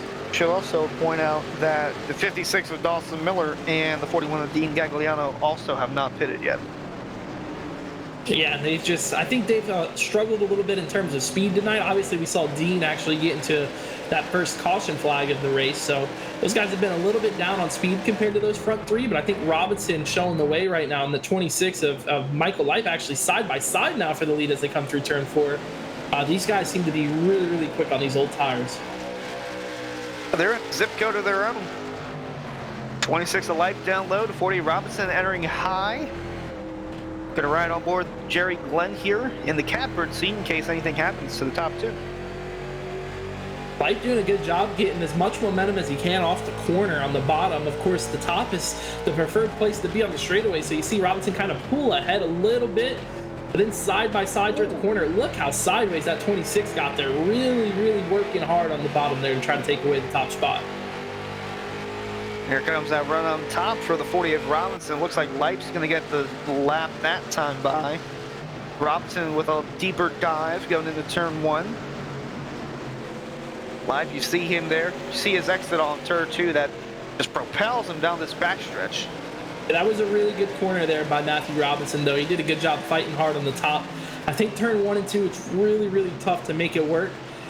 As compared to turn 3 and 4, you see just how much they're fighting for every single inch on the racetrack. They're trying to slide up if he can and just, get that extra few feet to make the corner arc a little bit better. Not able to do it. Matthew Robinson continuing to lead, man. He's done a really good job fighting back on the top side of the track. How about the performance from Michael Leip? He's gotten hit all over the place from his cousin, Jacob York. He's slipping and sliding. He's got the momentum right now for the lead. This is his first ever start in the Rick Scott Styles Late Model Series. So he's going to clear the 40 Robinson going into turn 3. He's going to take the top spot away, yep. He is cleared the 40 now. Michael Leip is the new leader on the racetrack. I'm curious to see what Jerry Glenn is going to do from 3rd. He's been really patient tonight. We haven't seen him really forcing the issue at all tonight. He's just been riding behind these 2, watching and waiting for a mistake to happen, maybe for him to capitalize. So keep your eyes on the 98. He's been super sneaky so far, but I think there's a lot more speed than we realize in the 98. So we could see him pull it in the victory lane. Yeah, and Leip doing a good job protecting the bottom now, not letting Robinson get back underneath him. Battle for 4th, Pierce Moffitt trying to hold off the 27 of Sebastian Taylor. Taylor with a good run through 3 and 4, but Moffitt prevailing down the straightaway. I think he's almost going to be able to clear him off the corner. Really tight. Slid up. Taylor slid up just a tad. They're still going to be side by side here going down the backstretch. And kind of like a similar scenario with the front 2. Got them exactly side by side, and then you got Jacob York back here playing the role of Jerry Glenn, just waiting to see what happens. I think what you're seeing so much, so many incidents with close racing through the corner, the guy on the top is really trying to pin down the guy on the bottom. He's trying to take away as much racetrack as he can from him, and that's why you see a lot of these guys sliding up into each other. As you see York, there is not a lot of room to give there. Those guys are tight on each other. I'll say, you just want to touch him, man. Just want to touch him. See, now we got a battle for 5th here. Moffitt up top, York on the bottom. We've seen York send it really aggressively into turn 3, and he just took the 15 out. Put him in the wall. That's going to bring out a caution. Oh, man. It was just on the tip of my tongue. We've seen Jacob York here on the replay. He sends into turn 3 harder than anyone else in the field. And he just gets, well, just a little tap there, and that's all it takes. That's all it takes. I think you see when he got into the left rear of Moffat. I mean, they were already close through turn 2. This is the replay you see here. When he gets into the left rear of Moffat, though, it's really, really hard for him to save it, and he ends up overcorrecting. And I mean, he hit the wall there a ton. So hopefully he still has one fast repair left, because that car is pretty much killed from the back end. I mean, that's a big hit to take. Here's what Pierce Maffitt saw. Oh, hard, heavy contact in the outside wall. As soon as you see the steering wheel jerk to the right, you just see the wall. You want to kind of steer away from it, but there's just nothing he can do there. So we got quite a bit of cars here coming down pit road. About 3 or 4 drivers staying out on the racetrack. And Matthew Robinson, Sebastian Taylor, and Cliff Mullins are the only 3 who stayed out. Coming down pit road, you see the 26 of Michael Light. He's in there. He's into his pit box. You see the 1 of Jacob York. Right side's going up there on the 26. Right side's going up there on the 1. So these guys are electing to take their tires now. Yep, we've seen different strategies come into play. There's Jacob York coming out just behind the 2 red cars in the field. Jeremy Knapp. Different strategies here. Oh, yeah. All from the admin just came in. They're going to call that a racing incident between the 25 and 15. They said Pierce Moffitt was trying to protect the bottom. York got in there trying to, run his line. Those 2 made contact. Not really anybody at fault for that one, according to the admin. So they're going to go ahead and no issued penalties for that latest caution. A big break there for Jacob York. And a good break for a lot of these guys that we even have the fast repairs on tonight. That's, we were only supposed to have 1 for the first 3 races of the season. Probably a mistake coming into tonight. Accidentally left it on. So a lot of these guys were able to take advantage of that and use the fast repair and get their cars back to 100%. As we're already set to restart here, of course, with the bigger tracks, the less pace laps needed. So these guys are already doubled up. We're going to get ready to take the green flag here. Still got 55 laps to go when we hit the stripe.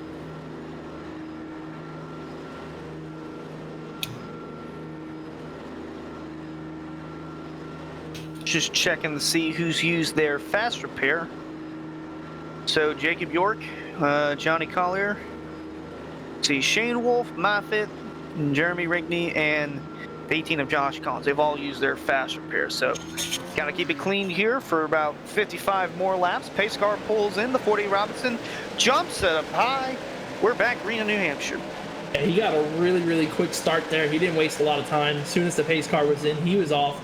Good lead already for the 40 now. Remember, he's one of those guys who actually stayed out, so he's going to have to try to fight these guys off on a little bit older tires. You see the 98 there, Jerry Glenn having to fight with the 36 of Caleb Steimer. Steimer now creeping up inside the top 10. That number 36 machine's looking pretty sporty right now. He's got the 26 of Michael Light behind him.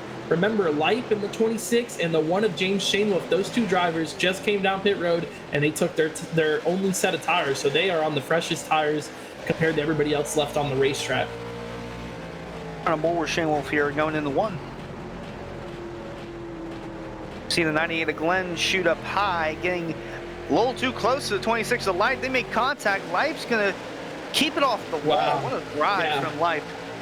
That was impressive. I mean, he was heading straight towards the outside wall there, kind of similar to how Pierce Maffitt was, but he was able to back her down and, not end up in the fence. As you see here coming through turn 4, a lot of close racing outside that top 5, man. Michael Light, Jerry Glenn, James Shainwolf, those 3 are really going after one another. Light is trying to make his way back to the front in the number 26 machine. I was going to say, look who snuck their way into the top 5 here. That 20 of Jeremy Knapp. That's now under attack from Michael Light. Yeah. I don't know how much longer he's going to last up there, considering the guys behind him are on brand new tires. As you see Light using the top side of the racetrack, he's outside of the 20 here as they enter through turn 3 and 4. Light with really good momentum through the center of the corner. That seems to be where he's beating a lot of these guys and gets a good drive off. He'll take over that spot, move Jeremy Knapp back to 6th. Now move Jeremy Knapp back to 7th place as the 1 of James Shainwolf also gets around. But how about this? Up front, new leader Sebastian Taylor makes a move on the 40, and the 40 looks underneath them again, not able to get the spot. New leader. Oh, we got a car hard in the wall there in turn 2. Sorry, yeah. Caution's out. Car just smacked hard in the turn 2 wall. That's 84 of Jeremy Rigney, and that might be the end of the day for him. That's his second wreck of the night. I don't think either one of them have been his fault. We'll have to see what happens here on the replay, but that car is up in smoke. Did he get a little bit of assistance here? Oh, yeah, the 56 of Miller just slides up into him. Oh, and an overcorrect. Wow. You see Dean Gagliano just barely skipped right by him. He almost had big contact as well. Could have been a bigger wreck than it was there. You see the contact here on board with the 41 of Dean Gagliano. Almost gets him to the 84 there. It was a close one. Very close call there for Dean. Close one. Either way, I mean, that's just another tough break for Jeremy Rigney, who was, I mean, he's one of the guys who's really, really quiet on the racetrack. He doesn't make a lot of, mistakes. He doesn't run over a lot of people. And the second time tonight, man, he's in the wall. He's got a lot of damage, and I don't think you can really blame him for that. No, not really. 56 just carried too much going into turn one. Still have a few cars coming down pit road. So we are now halfway through Dogtopia 100. Here's our recap presented by Extreme Motorsports. We have our fourth caution of the day, currently for 9 laps.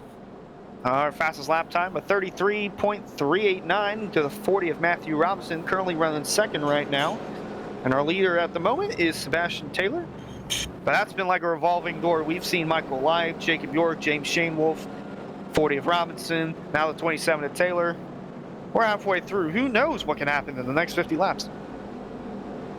Yeah, as we see a lot of those guys coming down pit road. The 84, Jeremy Rigney, like we mentioned earlier, was in the first caution of the night. Not able to use that fast repair because he already used it for the first incident. So we'll have to see if that car can make it back out there, but it's pretty tore up. We saw the smoke coming out of it, so that might be the end of the night here for Jeremy Rigney, that Johnsonville number 84.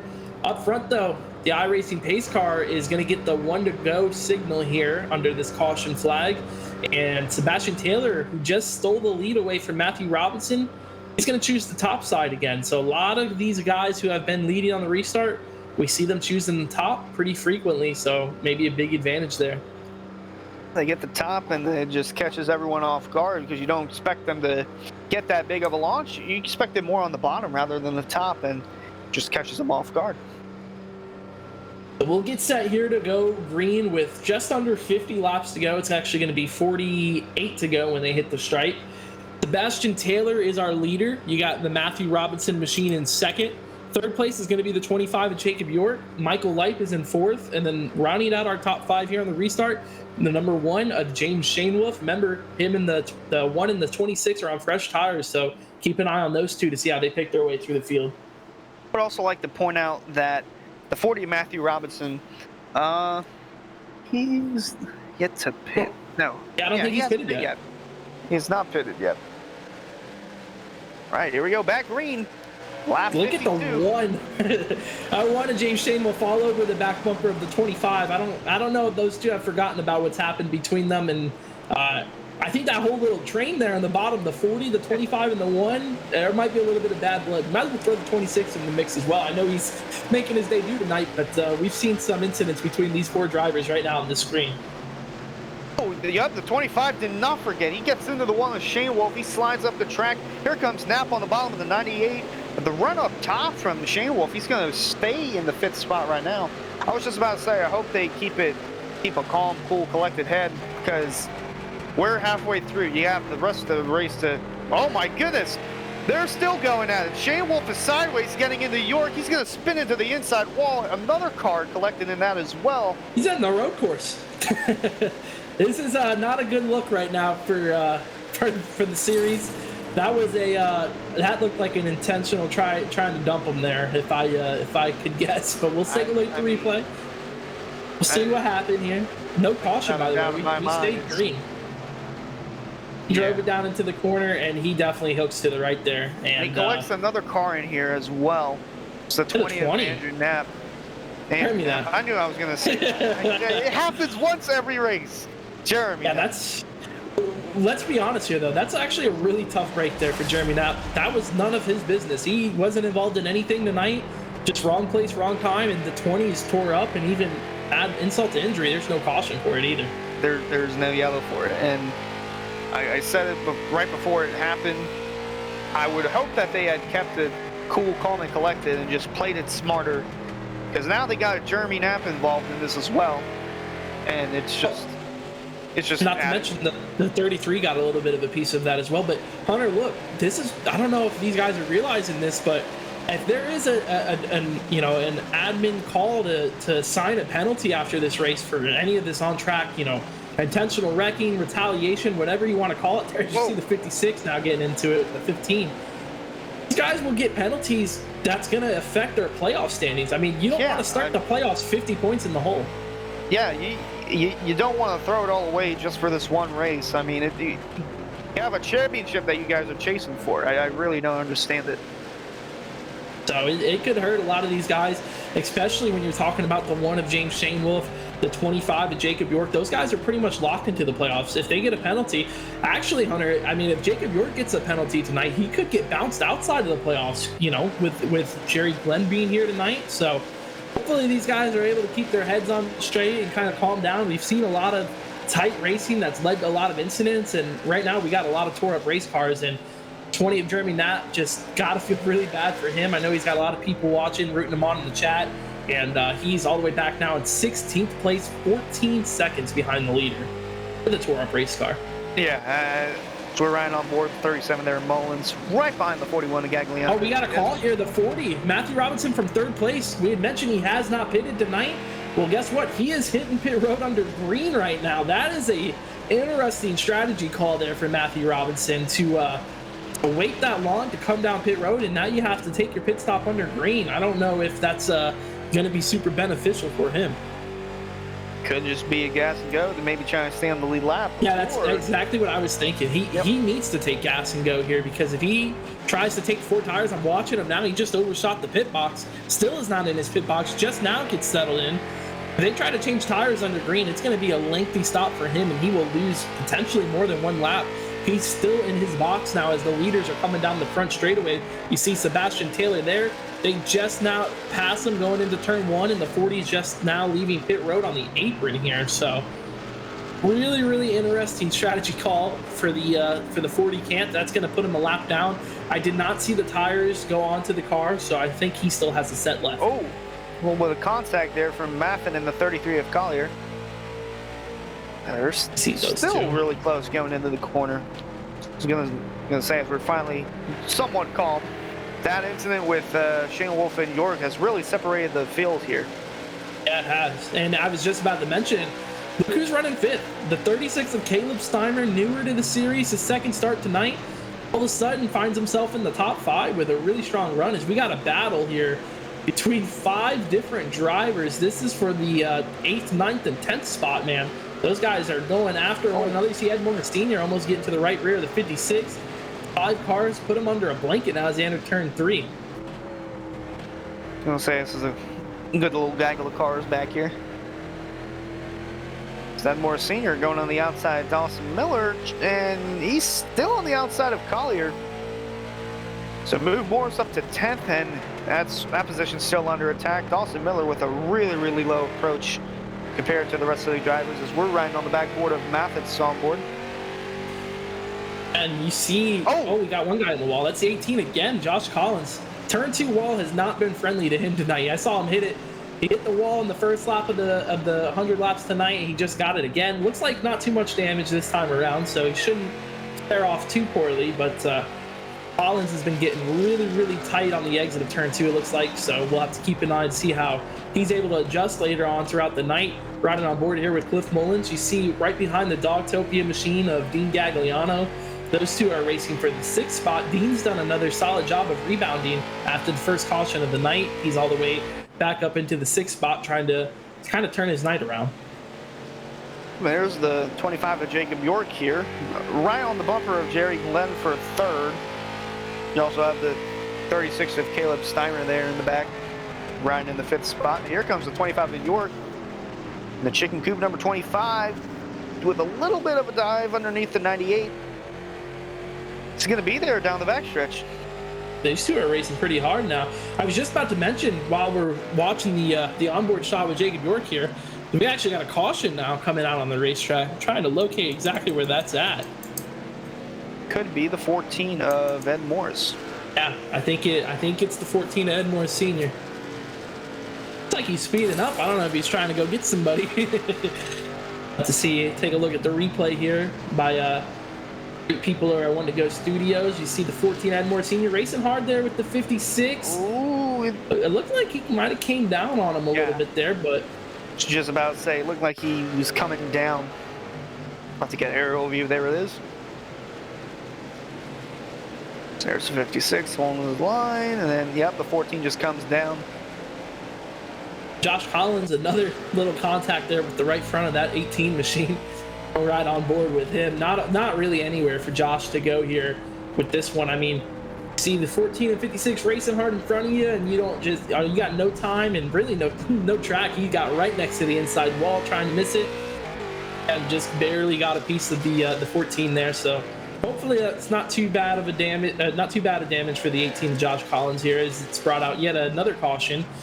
See these guys coming down pit road now. They did make the call already from the admin tower. They called that on the 14, came down on the 56. So you had a correct prediction there, Hunter. Yep. And there's our 5th yellow of the race so far, only for 11 laps. Oh. Just got a big update from the admin tower. If this is coming directly from our admin booth, who's done a great job throughout the season. If the 1 or the 25 keep messing with each other, and his exact words were, if I see the 1 and the 25 touch each other the rest of the night, we're gonna have to park one of them. So he's had it. He's had it with the shenanigans we've seen between those two. I don't really know. I don't know how to address it other than that. I mean, those two have not cut each other any. No, at first it just started out as just between Shane Wolf and York, and then the most recent one where Shane Wolf gets into York, and then it collects the 20 of Jeremy Knapp, and then it collects the 33 of Collier in it as well. Once you start getting other people involved in stuff that they're not even a part of, then it kind of spills out of hand. Right, and I think actually our admins have done a great job of trying to let the drivers settle it themselves before. I mean, we've seen a few run-ins already tonight, and trying to let them figure it out themselves and settle it, but has to step in at some point. And I think, like you mentioned, Eric, with a perfect example, once you get those other guys involved that normally, are just innocent bystanders, that's when you got to kind of step in and put your foot down. So very unusual. You don't ever see that in this league, or specifically in this series. We've been pretty straight and by the books this season. We haven't seen a lot of incidents. We haven't seen a lot of dirty racing, really. Let's call it like it is. But yep, putting the stop to it early tonight, I do like that for our admin groups. Another quick note: our track temp has dropped quite a bit, down to 65, down to 95 degrees on the track temp. So a little bit cooler track. These guys are gonna have a little bit more grip for their race cars. The winds are still the same as well. Consistency, man, all season long. The wins would make the playoffs, I'll tell you that. Yeah. But we just got the one to go here, and it looks like it's going to be Michael Light. Yeah, Michael Light going to be our leader here. And look at our biggest mover. In second, it's Caleb Steiner. Yeah. He's worked all the way up from 16th to 16th to second.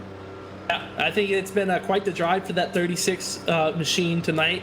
He's done a really good job of staying consistent and smooth and not being, all over the place. And I think he's worked his way up there. And you got to remember the 26 of Michael Light, we saw him already come down pit road and put his tires on about the halfway point of this race. So he's good to go for the rest of the remainder of the laps here. So we'll have to see how that pans out for him. Pace car is in. Michael Light up front. He's going to lead the field back to green here at New Hampshire, the Dogtopia 100.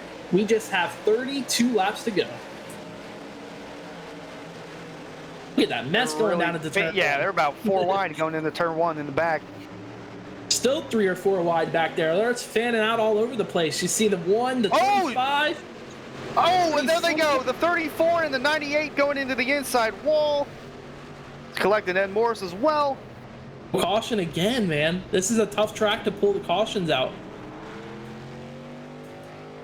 Without when they wreck like that down into the apron, it's so far off the racing surface that it's hard to throw a caution there. No caution flag. We stay green up front.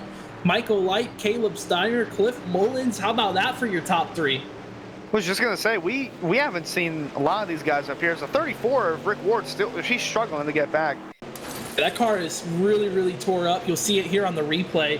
Just sliding. It looked like the 27 might have gotten into the 25, which got him up into the 34. And then it collected the 98 as well as the 14. So big mess there in the back straightaway. Doesn't bring out a caution flag. We stay green. And we got a really, really interesting top 5 right now. Yeah, I was going to say, we haven't seen a lot of these guys up here. There's the 56 and Miller. That's for the 5th spot, or that's for the 4th spot. Sorry, we got a turn. Car getting turned to the back. It's the 1 of Shane Wolf, and it looks like the 25 of Jacob York. They cannot get off of each other. They are still hitting each other.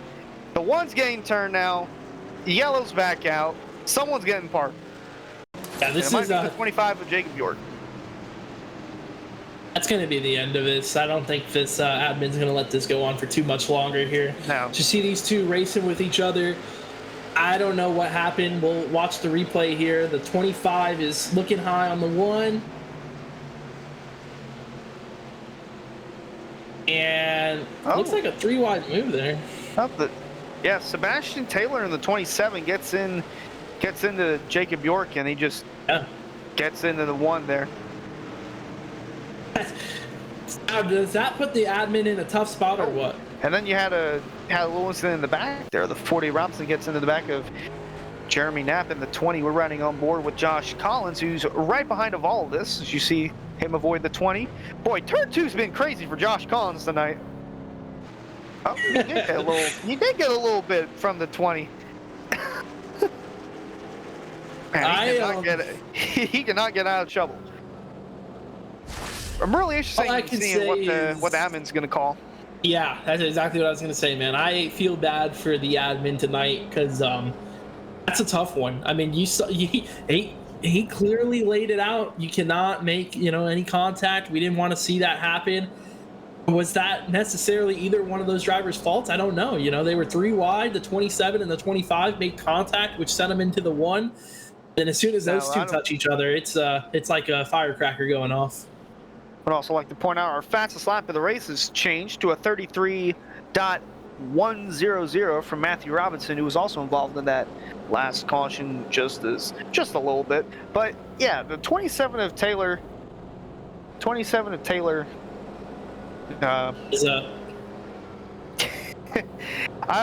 didn't look intentional there. It looked like Taylor just got into York, and then they just kept making contact, and then just the aftermath of it seemed like it was intentional. So the 27 just got called for the penalty there, according to the admin. Yep, he did initiate the caution.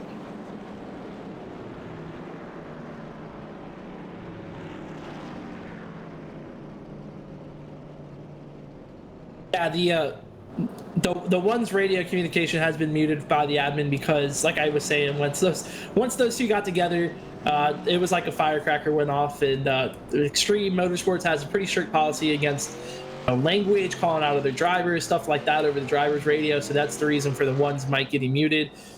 He has also been given an EOL penalty, or excuse me, I'm sorry, the 27 has been given the EOL penalty. So a lot of stuff going on there. The admin's got his hands full, and hopefully for the rest of these guys, that's all behind them now. I mean, I don't know if it will be. It probably won't be. Let's be honest here. But I would assume so, or I would hope so at least. Yeah, I would hope so. But those two just seem to not be able to get off of it. Yeah, I think that maybe the one that Shane Wolf was mad that he got dumped after the wreck happened, and might have wanted York to be parked after that. But I don't know. It's a tough call for the admin tonight. I mean, this is about as bad as we've seen all season as far as drivers and their tempers flaring and spilling out. And honestly, probably the worst time of the season to see it too, because, I mean, this is the playoffs will begin after tonight. Penalties you get are going to affect your playoff standings, and I don't know if these guys realize that or not, so that might be one of the reasons we see what we've been seeing so far. But let's talk about what actually matters, and that's going to be the battle up front and who's going to win this race. Because right now we got Michael Light up front leading this race, Caleb Steimer in second, Cliff Mullins in third, Dean Gagliano in fourth. Hunter, the entire top 6 right now has not won a race in Extreme Motorsports ever. Entire top 6 is winless, so there's a lot of opportunity here. 25 laps to go in the Dogtopia 100. Pace car is in. Green flag is out. Let's see who can settle it out front and come away with the victory. Boy, that 26 of light got a really good jump. There's a Looks like lot the of opportunity here for these guys. There's quite a bit of opportunity. Ooh, the 20 of Knapp gets into the... That's a 33 of Collier. A little bit of a checkup effect going on there. So there's the one with Shane Wolf there, still going. Light's done a good job down into turn 3 and 4. He's taken away the top spot, pulled away by a car length or two. New guy up into second, it's Cliff Mullins in the battle for fourth now between Dean Gagliano and Dawson Miller. Those two are going after one another, and then you got the 25 of Jacob York right back there. Coming into the top 5 on the top side, he will get around the 56 and move into 5th. Yep. Oh, you see, I believe that was the 15 of Maffei all the way on the bottom, about hit the inside wall in turn 2. Maffei was using every inch of the racetrack and then some. Yeah. Went about as low as you could go. There's a 98 of Glenn, just all over the bumper of them. We got quite a bit of battles here.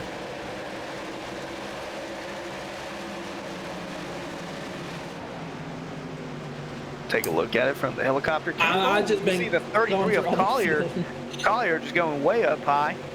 That's some tight racing there between the 1 and the 27 as well. But yeah, I mean, we're focusing on that tight, close quarters racing with the guys we're used to seeing up front. But the bottom line is these guys aren't up front tonight. We have a completely different, set of drivers really taking away this race and kind of proving themselves. And Michael Light being one of them, and Cliff Mullins running second. What a great night for him. What a great night for the 36 of Caleb Steimer in third. Dean Gagliano in fourth. Awesome rebound for him. We saw him in the first caution of the night. Tore up race car, came down, got it fixed, and all of a sudden he's in the top 5 and trying to hold off Jacob York. Yeah, Jacob York is he's trying to get his way back to the front. He's had quite the night, him and Shane Wolf, and he's just trying to keep it clean as can be. He still has over 20 laps left. So he's so close to the bumper of the 41, just avoiding him in the slightest. And you see, he is just really, really close to these guys when they get down into the corner, and he is not afraid to make his move. See the battle behind him. How about Dawson Miller running 6 right now, holding off Pierce Moffitt. Moffitt's going to get a good run off the corner. Dawson into the wall. Oh, man. Yeah, they had a checkup effect there. Yeah, had a checkup from the 56 nearly getting in the wall. Oh, and the 56 is going to get turned right into Shane Wolf. Oh, a big hit for both of them. Shane Wolf on his lid once more, and the 56 of Miller is rolling, and he comes to a rest on his roof on turn 4. Wow, we need to see a replay of that one. What a hit. It was just slight contact as well from the 27 of Sebastian Taylor. See, it starts right there where Miller nearly hits the wall, checks up, and then gets an accordion effect going on. And it's just slight contact right here from the 27 of Taylor, just into the quarter panel, and he overcorrects right into the one of Shane Wolf, and man, oh man, what a hard hit for both of them. That's a clip that moment, like, holy moly, what a ride. The 56 for the 3rd straight race is barrel rolling with less than 20 to go. I think the one of James Shane Wolf, that's going to end his night. I mean, that's a huge hit for him. We've seen it all night long. We've seen these guys get hit in the left rear, and they try to save it, and then they just overcorrect hard into the outside wall. This time, though, the one of James Shane Wolf was sitting there and kind of took a big part of the blow away from the 56. But regardless, a huge wreck. That's going to end the night for Shane Wolf. He's already used his quick repair. The 56, however, has not, so that's going to keep him in this race for now. So that's our 7th yellow right now for about 19 laps. Michael Leip's still your leader, less than 20 to go. Robinson's still with the fastest lap time, which, by the way, was 0.2 quicker than the previous fastest lap that was up. Wow. And that's the 14 of Ed Morris. I believe he got the free pass.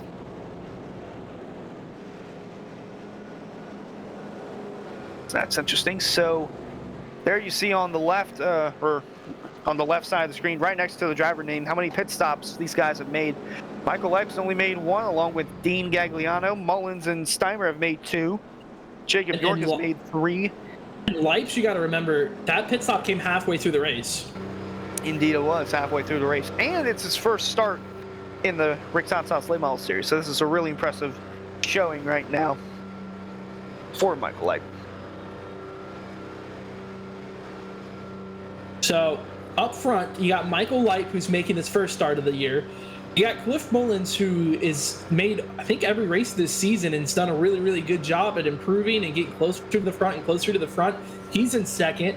In third place, you got Caleb Steimer, who's making his second start of the season.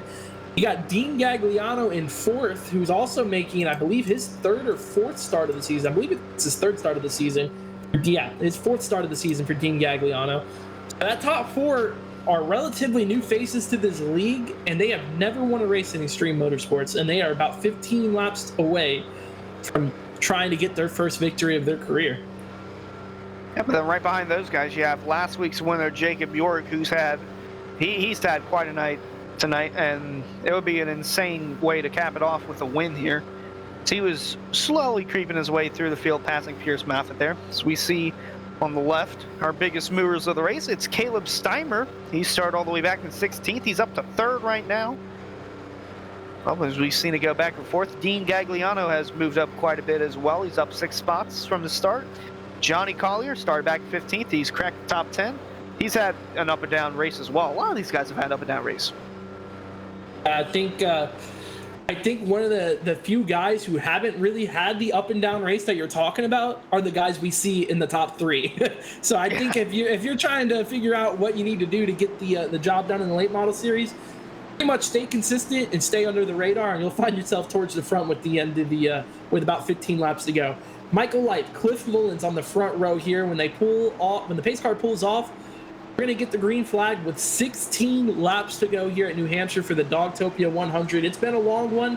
It's been a crazy race, but man, we are getting down to the finish here. Pace car is in, green flag is out. See, there's Light. He clears the 37 of Mullins there on the front stretch. Take over the top spot. Move Mullins into second. Steimer trying to hold on for third in the 36. He's going to do it. Oh, Jacob York in the wall. He's sliding down the track, and he's spinning as well. Nearly got the 20 of Knapp going. That's going to bring out another caution.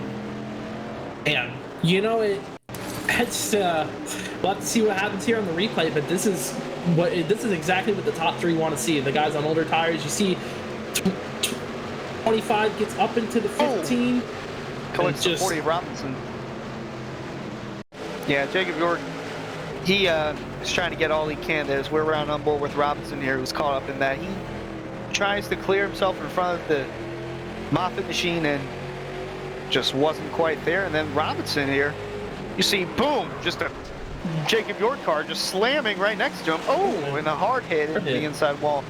Yeah, he slammed the reverse real quick. Yeah, I was about to say he picked up speed in that gear. I mean, that thing is really rolling there. But you know, I think you kind of see a little bit there. You see, of course, just really, really tight racing off of turn 2 there at the end of the run. I think the reason you see the 40 wreck like that partially is because of the internet issues we've been seeing tonight with his car, and you see it kind of get involved. Let's watch Jeremy Knapp get through this wreck though. On board with the 20, he sees these guys up front getting collected into some chaos. And look at him just try to check up, go low, and then right through both of those guys, barely gets around the mess. But Jeremy Knapp does a good job avoiding it, and then also has to avoid the 98 here. Yeah, he was almost a part of it. He hit the 98 to avoid hitting the 40 and the 25. Great drive from Knapp. Man, what a race it's been. We still have over 10 laps left. Oh, if you're Michael Light, what's going through your mind right now? I think if you're Michael Light right now, you're not hating the caution flags because those are just easy laps getting ticked off where you're still the leader. You're not loving the caution flags, but at the same time, they are helping you kind of dwindle the laps down because it's a lot easier to hold off the field for 3 laps than it would be for 13 laps. So I don't think he's hating it. I think if you're somebody like, you know, the 27 of Sebastian Taylor right now, who's 5th, who's kind of making his comeback to the front of the field, you don't really want to see the cautions. You want this race to kind of play out green. We've seen the speed in the 27. You want it to go green. You want to be able to get back up towards the front, but you need laps to do it. So I think it's just differing strategies all throughout the field and just a lot of chaos in between. Yeah, I mean, it's been quite a race tonight. We still have about over 10 laps left. So, Michael Lipe, your leader right now. Cliff Mullins in second. Caleb Steimer in third. Dean Gagliano fourth. Sebastian Taylor, your top five. Oh my! There's still over 10 laps of this, and I don't know what to expect. I could not pick the winner right now. I really couldn't. I think I like anybody in the top five. I like anybody really in the top eight. Really, I think the field is wide open still, and we only have. I think we're going to get the one to go signal here. They're only going to have about 11 laps to go when we get back to racing under green flag. So, your pick's as good as mine. Really, I think it's going to be a chaotic finish for a chaotic race. Yeah, that's the best way to describe it. I mean, they haven't let up all race. What makes them think that they're going to let off right now? It's crunch time. Especially with the win on the line. Yeah, exactly. Crunch time. It's coming down to it. They get the one to go signal. Pace car lights are off. Michael Lipe is going to choose the bottom. We saw a lot of the leaders earlier on choosing the top side of the racetrack to restart on. Lipe's going to choose the bottom. He's going to put Cliff Mullins on the outside of him. Caleb Steimer is running third. Man, what a great run for him. Dean Gagliano is going to restart fourth. And then in fifth is Sebastian Taylor in the 27. Got to keep an eye on him. Yep, got to keep an eye on him. Also got to look out for back half of that. Pierce Maffin in the 15. He's had quite an up and down day. Jeremy Knapp in the 20. Just avoided that wreck. The 98 of Jerry Glenn. A lot of names to keep your eye out for. So we're getting down to the last 10 laps or so here. Pace car about to make a hard left turn once more. Could it be for the final time? Only time will tell. 26 of Michael Lipe leads him back to green here at New Hampshire. Lipe with a good start, clears the 37, jumps out in front, and he's going to try to run away with the lead. The 36 of Steimer is going to settle into third. The first battle we see is for fourth now. Gagliano is holding off the 15 of Pierce Moffitt. Not a good start for the 27 of Sebastian Taylor there. He has lost 2 spots. Could be losing more here. So 20 and apps all over his bumper. 98 and 15 here. That's about for the 5th spot right now. Steimer, though. It's all Michael Lipe. Steimer running third. He's kind of, got a little bit of a gap back to 4th place. And he's got a little bit of a gap in front of him. The top 2 have sort of pulled away. Cliff Mullins being the 2nd place car. He's done a really, really good job tonight, and he's looking to capitalize on Michael Lipe. But let's face it, the 26 has been one of the fastest cars all night long. He's got the speed to do it. It's just going to be a matter of can he do it. We get down into turn 3, the 98 of Jerry Glenn up top, the 27 down low. Those 2 are going back and forth for 6. I was going to say, the 26 of Lipe, he goes through turn 2 so well. Has such a low exit too, but he just carries so much speed through it. See, these guys are really getting sideways down into the corner. That just shows you how hard they're pushing down to try to get as much speed as possible. 3 wide almost off of turn 2. They are 3 wide. Did a good job holding their line there. Nice job by all 3 of those guys, really giving each other room off the corner, especially the 18 of Josh Collins, who's going to be the guy who's in the middle of the sandwich right now. That red car has gotten... We got contact! Great save by the 40 of Robinson.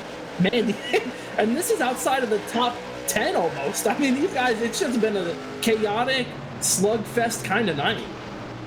Yeah, unreal how that wasn't a yellow there.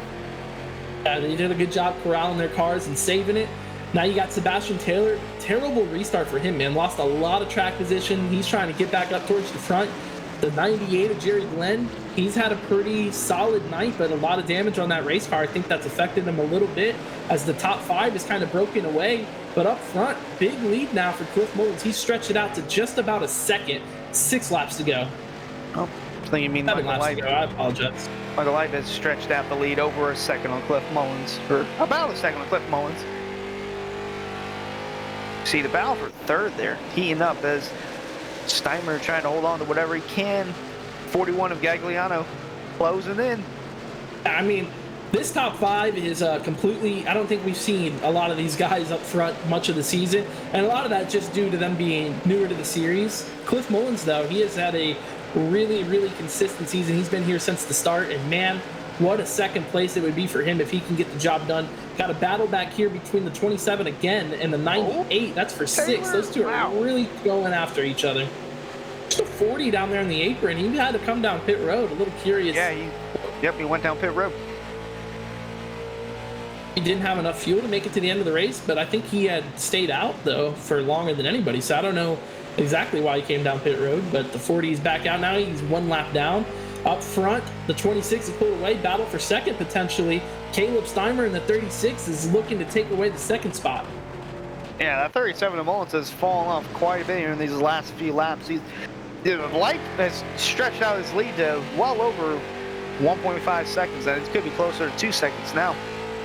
Life's done a really good job managing his stuff, taking care of his race car. He might have one of the cleanest race cars on the track right now, which I think is a huge advantage. When you look throughout the field, you see a lot of guys tore up, and this is not really a quintessential short track. This is a bigger track for these late models, so aerodynamics do matter a little bit. So I think having a clean race car is a huge advantage here, and that's why you see the 26 get out in front. And look how sideways those guys are throwing their cars down into turn one. Yeah, that 37 of Mullins was really sideways there. I thought he was losing it there for a second. Still going at it with the 98, of Jeremy Glenn. You see some intense racing kind of outside the top five, really. Inside the top five, it's pretty calm. These guys are kind of stretched out, a big gap between one another. Not a lot of close racing. As I say that, the 41 and the 15 is riding on board. Got really tight there off of turn 4, but for the most part, these guys have been pretty smooth and in each other's space, and not a lot of banging and banging like we've seen further back in the pack. We got one car down there on the apron. That's the 40 of Matthew Robinson again. Looks like everything is still going no caution so far, so I guess everything's okay back there, but looks like we got the battle for second. At this point. Steimer is really closing in on that 37, man. He keeps looking underneath them in the center of each corner. Yep, we got about 2 laps to go here. Mullins trying to hold on to that second spot, but Steimer getting so close to that bumper. And really driving it down into the corner. We've seen it being used all throughout the race tonight. Could we see it again on the final lap here if Steimer's close enough to use the front bumper? Kind of settled out, though, right now. The gap is kind of built up all throughout the field. It's kind of calmed down. Up front, coming through turn 3 and 4, Michael Light. His first start of the season, he's going to get the white flag, 1 to go for the 26. Can he hold on and get it done in his first start? Yep, got to make it 1 more lap here around New Hampshire. That battle for second still heating up. Got the 41 there, Dean Gagliano going up high. Steimer trying to do whatever he can to catch the 37 of Mullins as they go down the backstretch for the final time. But up front, it's going to be that. Got a spot on him. Steimer's looking underneath them through 3 and 4. It's not going to matter, though. Up front, Michael Light coming through turn 4. The 26 is going to win the Dogtopia 100 here at New Hampshire. So we've seen everything stay single file for the rest of the pack out. It's going to be Mullins, Steimer, Gagliano, and Pierce Maffitt. Wow, what a top 5. Yeah, awesome race. First win of the season, obviously, for Michael Light. First career win in Extreme Motorsports, so congratulations to him with an excellent drive all the way to the front of the field. Really unique top 5, crazy race. Yeah, this race was nothing short of chaotic. I mean, from the heat races we've seen a little bit, and then it spiced up as the race went on. I mean, we weren't even 20 laps in, and we were already having tempers flaring. I mean, just a crazy race in the Dogtopia 100. Here's our finishing results presented by America's Auto Auction. Burning it down on the front straightaway. Sorry. Yeah, you're fine.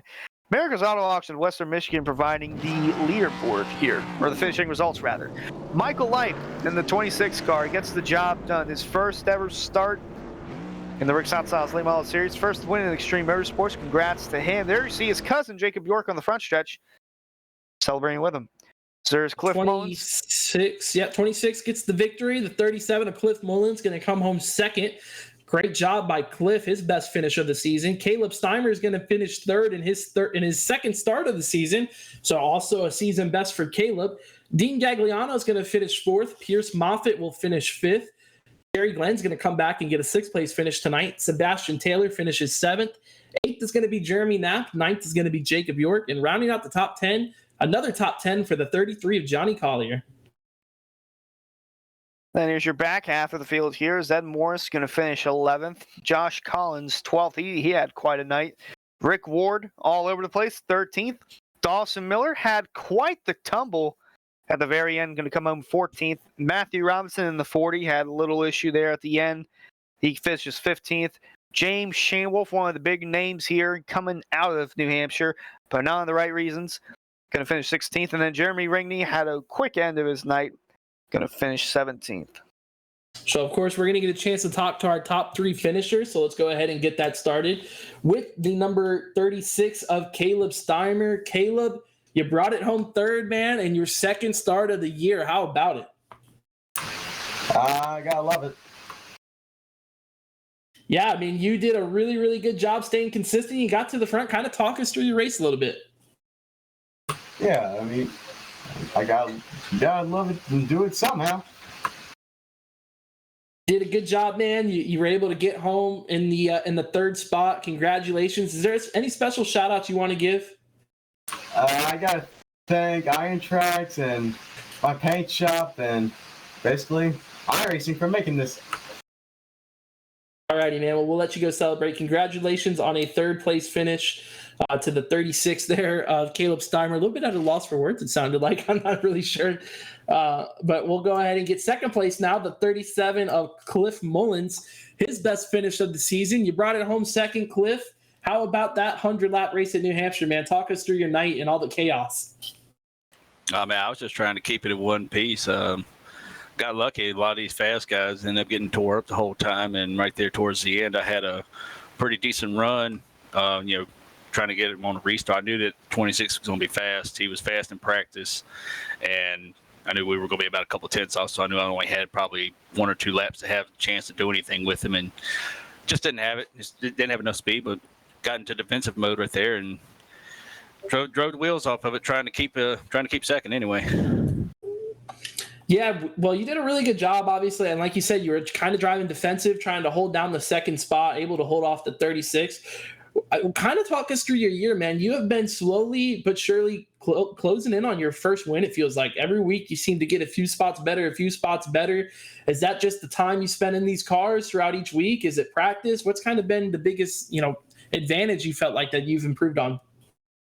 Well, the big thing for me is I'm a short track guy, at heart anyway, and just getting used to these cars and everything. I mean, this right here was the first laps I've even put on this track, so I knew that the more I can figure out how to save tires, the better it is for me. And I knew I was going to tear the right front up on this thing where I just got the track this week. So, just really trying to get as many laps as I can, especially in practice and throughout the race. I tend to get a whole lot better and better as the race goes along. Well, Cliff, it was awesome to watch you get a good finish here tonight, man. Is there any special shout-outs you want to give before we let you go? Yeah, I got to give a shout-out to race22.com, Kevin Powell Motorsports, all the guys at Low Drag Esports, my girlfriend Terry, my little son Jaron. He was watching me for most of this race, and he's watching right now back there in his room. So he's been pretty big. We all went to Bowman Gray last night, and all of the favorite drivers that we pulled for finished second. So I guess it was kind of fitting that I finished second here tonight. That's good to hear, man. Congratulations on the second place finish. Happy to have you and your son watching, man. Wish the best for you guys, and we'll see you next week. All right, I appreciate it, guys. Oh yeah, and welcome to the playoffs, by the way. Oh yeah, that's a big thing. Yes, sir. Well, we'll look forward to seeing you race for a championship these next 5 races. 10-4, we'll get after it. That was the 37 of Cliff Mullins. Just a casual. Oh, welcome to the playoffs, by the way. Well, I forget a lot of I'm so used to these guys that we're going to be speaking to in the top 3 being newer to the series, not in the playoffs. So I was the first kind of chance I got to talk to somebody who is in the playoffs. And now we're going to get a chance to talk to our winner, the 26 of Michael Light. Man, you there, buddy? Yeah, 10-4. Well, you get it done in your first race of the season. You get the victory, man. Talk us through your night. It was a lot of fun there. I got into Jacob, going off into turn 1. I wasn't expecting him to enter the corner the way he did. I hate I got into him. It was a lot of fun racing with him and Shane Wolf, but I appreciate all the guys letting me come out and race. I hope I can come out and race with you guys again. It was a lot of fun. That was the most fun I've had probably here. It was just about saving tires and being able to get up off the corner. I knew if I could just back up the corners and just make sure that I got that center off, I think I would have been all right for the end of the race, and I was glad it turned out good. Yeah, I think you really shocked a lot of the field. Obviously, a lot of the guys mentioned how fast you were in practice and were kind of caught off guard by how quick you were throughout the night. Is this like your first, league race win, or kind of talk us through your iRacing background? It is, honestly. This is my first league race. I've been wanting to get into it. I mainly just run official races, and I've been wanting to do some league races, but it's been hard to find one. I tried to join another one, and I didn't really have my schedule didn't line up with theirs. And then Jacob York is actually my cousin, and he was racing in it, and I was been watching the past couple weeks, and I was like, I messaged him, and then he got me connected with Jacob Bell, and was able to come out and race, and I'm excited the way it turned out, especially being able to win the first one. Yeah, I think that's a pretty impressive statement, man. Well, congrats on your win. Are there any special shout outs you want to give to everybody watching? Just a shout out to my son. He's watching, and then Jacob York and Jacob Bell and everybody, like I say, Extreme, just letting me come out and do this, and hopefully I can come back and do it with them again. Awesome, man. Well, congratulations on your win. We hope to see you back next week. Yeah, 10-4. Michael Light gets his first win of the season in his first start. I think that was a pretty big upset. I don't know if a lot of people anticipated that one happening, but from the speed we saw in practice, that 26 was very, very quick tonight. Yeah, I mean, we almost saw it happen last week. I mean, it was just a crazy, crazy race tonight. Yeah, I think it was definitely one of a kind, chaotic finish, a chaotic race, but we're going to go ahead and send it home here, guys. We appreciate everybody who's been tuning in on the Twitch channel. The first 10 races of the season are in the books. We got the playoffs starting next week. I think it's going to be a crazy end to the season here. We've seen some rivalries start to form, so keep an eye on that. Of course, we'll be back next Sunday night at South Boston for our first race of the playoffs. We hope to see you all there. Thanks for tuning in, everybody.